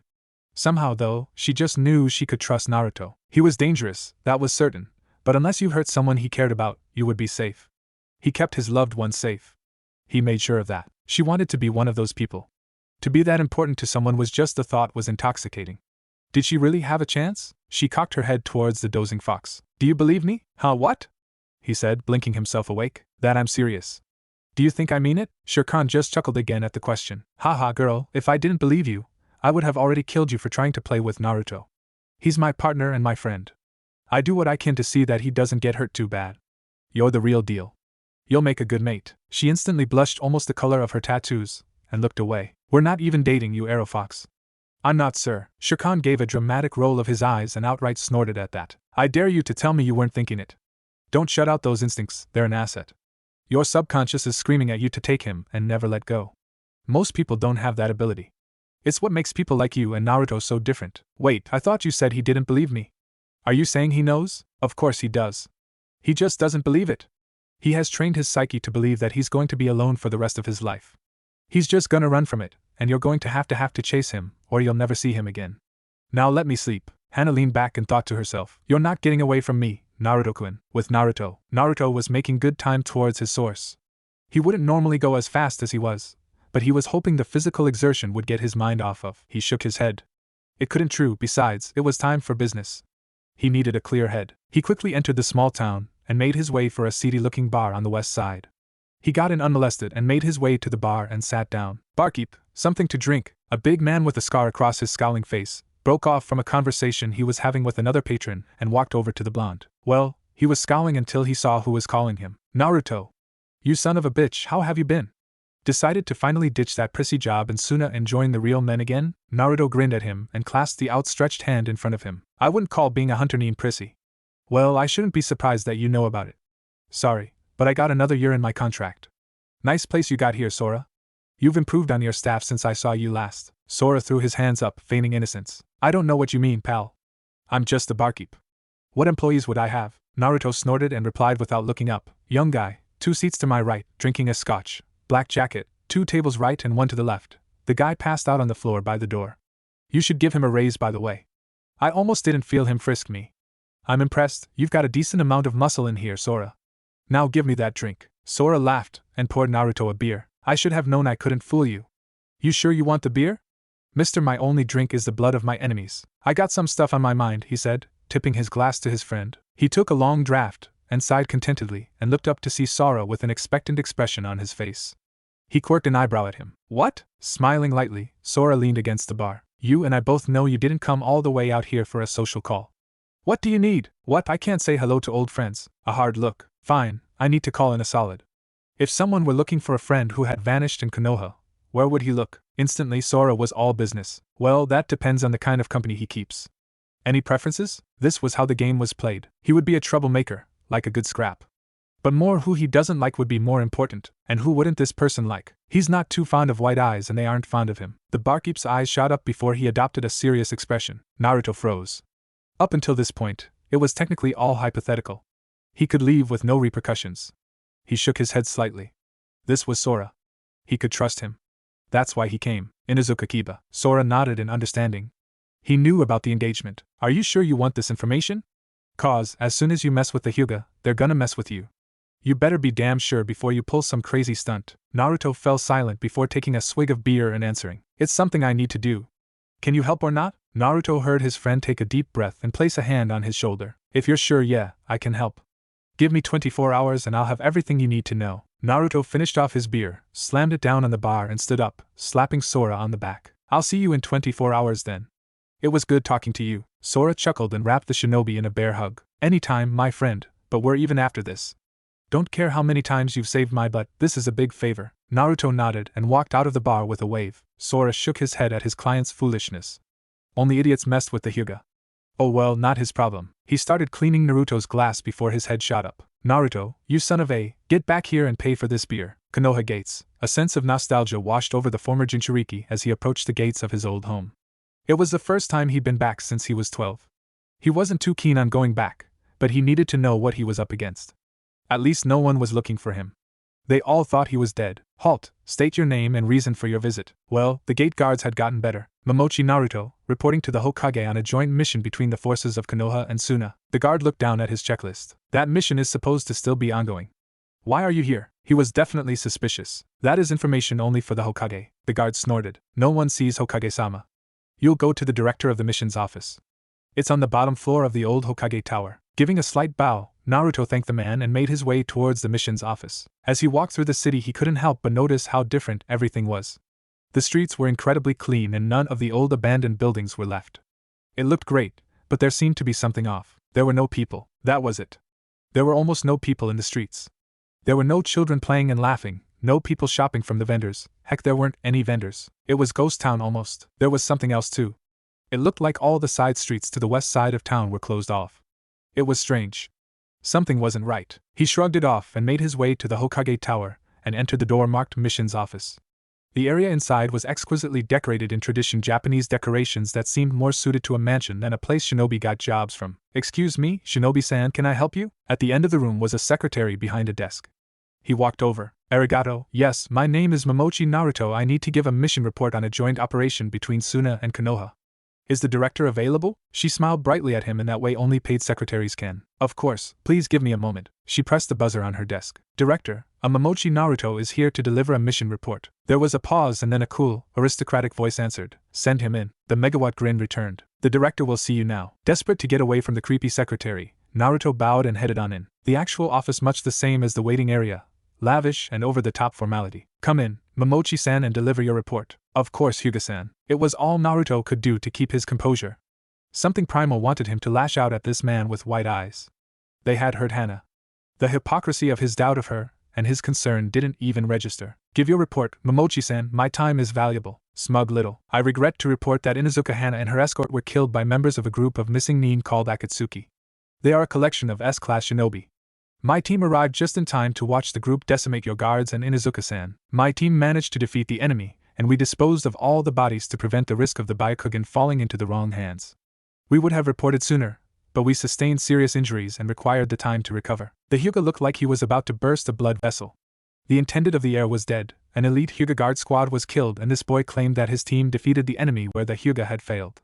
Unbelievable. "Momochi-san, I find it hard to believe that a three-man cell succeeded where an entire guard squad of Hyuga failed." Naruto allowed himself a proud smirk. "Outclassing Hyuga was fun. Hyuga-san, I assure that I am telling the truth. Perhaps if you knew my alias you would not doubt me. Some call me Makai no Yaju and one of my team members is Onyxasuken, Onyx Blade. Does that help?" Swallowing the bile in his throat, the Hyuga slumped back into his chair. He couldn't even blame Suna for their failure because they sent the best. It didn't help that they had ignored Suna's advice to wait for the escort. "Very well, Domo arigato for giving me the report in person. Are you returning to Suna immediately?" "No, I haven't been to Konoha in quite some time. I intend to take in the sights. If I may?" "Of course, thank you again, Momochi-san." Naruto left the room quickly, leaving a very disconcerted bureaucrat in his wake. "Anbu-san, follow him. I don't trust him." "Hi," with Naruto. Naruto hadn't walked 100 feet down the street when he sensed someone following. It was one of the things he loved so much about tapping into his animal instincts. "Anbu-san, if you're going to come, at least be useful and answer some questions for me." In a flash, a woman in Anbu uniform with long purple hair was walking beside him. Despite her seemingly collected composure, Naruto could sense her surprise at being found out. "How did you know I was following you?" Chuckling at her curiosity, Naruto pulled out a kunai and started playing with it. Now, I won't have a conversation through a mask. Take the damn thing off, it can't be comfortable." She was watching with interest as he tossed the kunai into the air and managed to have it land tipped down on the end of his finger. It was pretty impressive. "I am not allowed to remove my mask while on." Suddenly she felt air blowing on her face and her widened in shock as she realized she wasn't wearing her mask anymore. She looked frantically for it before noticing it fastened tightly to her belt. Though slightly annoyed at the blonde stranger, she gave a look of grudging respect. He had managed to remove her mask and place it correctly on her belt without her seeing. How he did it was still a question. As if reading her mind, he pulled out his kunai again. "I knew you'd be able to follow my movements if I just tried to take off your mask. You're wearing a non-regulation katana, which tells me you're a sword expert. You're used to fast blows. So, I distracted you for an instant with this little guy here and used my other hand to unfasten the mask. You're a sword user, so you pay more attention to blades." "It was a simple trick," he said with a shrug. His speed must be something else, she thought. "You're pretty good, Momochi-san. You seem to know something of sword users." He snorted as he put the kunai away again. "You pick up a few things when your master is Momochi Zabuza." Interest gleamed in her eyes. "You studied under Momochi Zabuza?" "How?" "He died 3 years ago, just a bit before the invasion.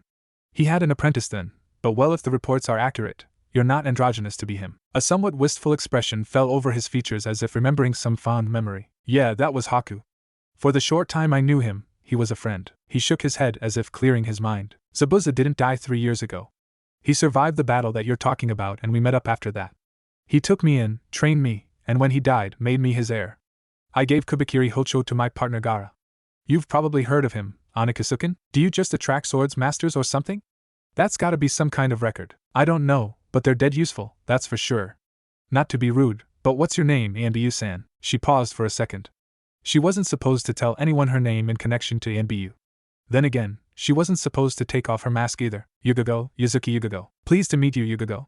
Now, can you explain to me why half the streets are blocked off and no one is in sight? It was part of Danzasama's reforms when he became Hokage. He cleaned up most of Konoha and that was it at first.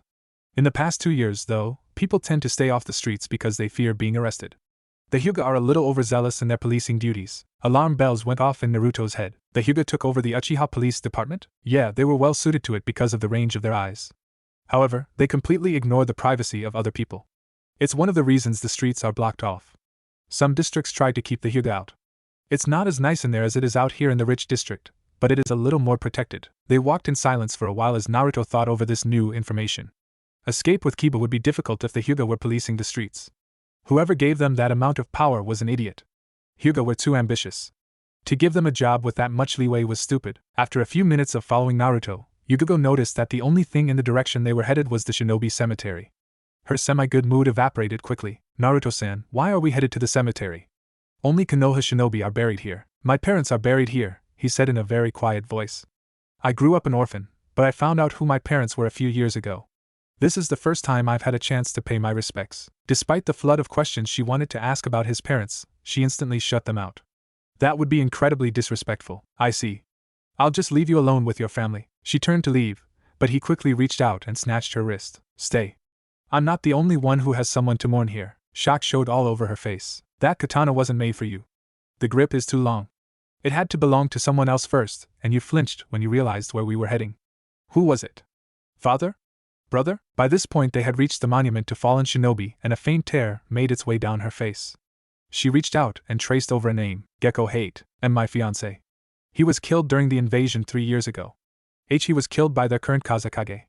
I hate that man for taking hate from me. Looking back over at Naruto, she expected his face to show pity or sadness or something. She wasn't expecting an expression of disapproval. Never hate your enemy. It makes rational thought a lot harder. If you ever get a chance to kill Baki, you'll want to be able to face him with a clear mind. You're giving me advice on how to kill your boss? Naruto settled down in front of the obelisk and closed his eyes. We all mourn in different ways. You chose to honor the death of your lover by avenging him. Whether or not you succeed will affect people's memories of him. I honor those who died in service to their values. Baki is my boss, it's true, but the line between friend and foe can change easily. The council in Suna wants my hide and he can't shield me forever. It's probable that one day we'll have to fight. At least this way, there's a reason for him to be killed. Just think on this. An Avenger's path is hard. It'll destroy who you are if you let it. Never forget who you are and why you want to kill that man. Kill him because he threatened everything Hyde-san stood for. Kill him because he took away the chance for you two to have children. But do it with control of yourself. Let hate go. Anger doesn't help him where he is, and that was it. There was nothing else to say. Naruto stayed around for a few moments to remember the sacrifice his parents and the third made for him, and he left. It didn't escape his notice that Yuzuki Yugago stayed behind. Sora's place. Naruto had gotten back to Sora's bar and sat down to listen to the ensuing tirade on his apparent foolishness. You can't just go traipsing around a police state and giving everyone your name before a heist. Sora, you're either raving mad or have the balls the size of boulders. Sora, now they'll pin it all on you when the crap hits the fan, which it will. Sun won't be able to protect. Naruto patted the big man on the back and leaned against the bar. Now you're getting it. I can't take much more city life. I need to get out of there. Technically, my contract is done because I fought those Akatsuki clowns on a mission, but I doubt they'll let me go that easy. Unless, full understanding showed on the information broker's face with just a hint of admiration. Unless they have no choice to avoid a war with Konoha. You manipulative bastard. No wonder I like you so much. And here's reason number 2. He put a bag of money down on the bar in front of Sora. The barkeep picked it up slowly and jingled it a little to gauge its weight. You sure you want this info? You bust this guy out, and there's no going back. You'll be persona non grata for life. I know the risks. Lay it on me. It's your funeral, he said with a shrug. You'd better appreciate this. I had to use up a lot of favors for this one. Your friend Kiba is in the bowels of the old dungeons. Not the prisons. We're talking really ancient stuff developed to hold really powerful enemies. There are chakra dampeners everywhere. That means the guards have to be taijutsu specialists, probably Hyuga. It could be a tough fight, but their Byakugan will be messed up from the seals. Dog Boy is dead center, all the way down. They really don't want him coming back up. They even got his dog down there so he couldn't come trying to find his master. There are only 2 entrances to the complex that I could find. One is the front door. It's a hatch on the bottom floor of the regular holding cells. It's highly guarded, so you'll probably want to avoid that. Option 2 is a little more practical. The river that feeds the local lake runs underneath this place. They use it to get rid of waste and occasionally inmates. Just hit the lake and swim upstream until you find a tunnel. Take a deep breath and try to find the hole where the trash comes through. That's all I could get, and as far as I know, this conversation never happened. Naruto stood up, slapped Sora on the back and headed out. Thanks for everything, Sora. I gotta get out of here. The scar-faced man shook the blonde's hand in a crushing grip and looked him in the eye. Good luck. I hope you get him out. It sure would be tough to explain to your lady friend that you couldn't save her brother. Naruto's whole body tensed up and he stared into Sora's eyes. How did you know? He grinned in response. I didn't. Thanks for the tip. He felt cold black metal touching his throat, accompanied by a low growling voice in his ear. I don't care if someone offers you enough dough to buy Fire Country. If that info gets out cause of you, I'll kill you. Then he was gone. If Hannah wanted to come along, she need to some serious training to get her strength back up. In the darkness, I've done it. I have found a way to see in this eternal darkness. Ever since I was stripped of the light, I have been lost. The light and what it revealed to me was everything. Now the means to experience light have been taken from me. But my friends have taught me well.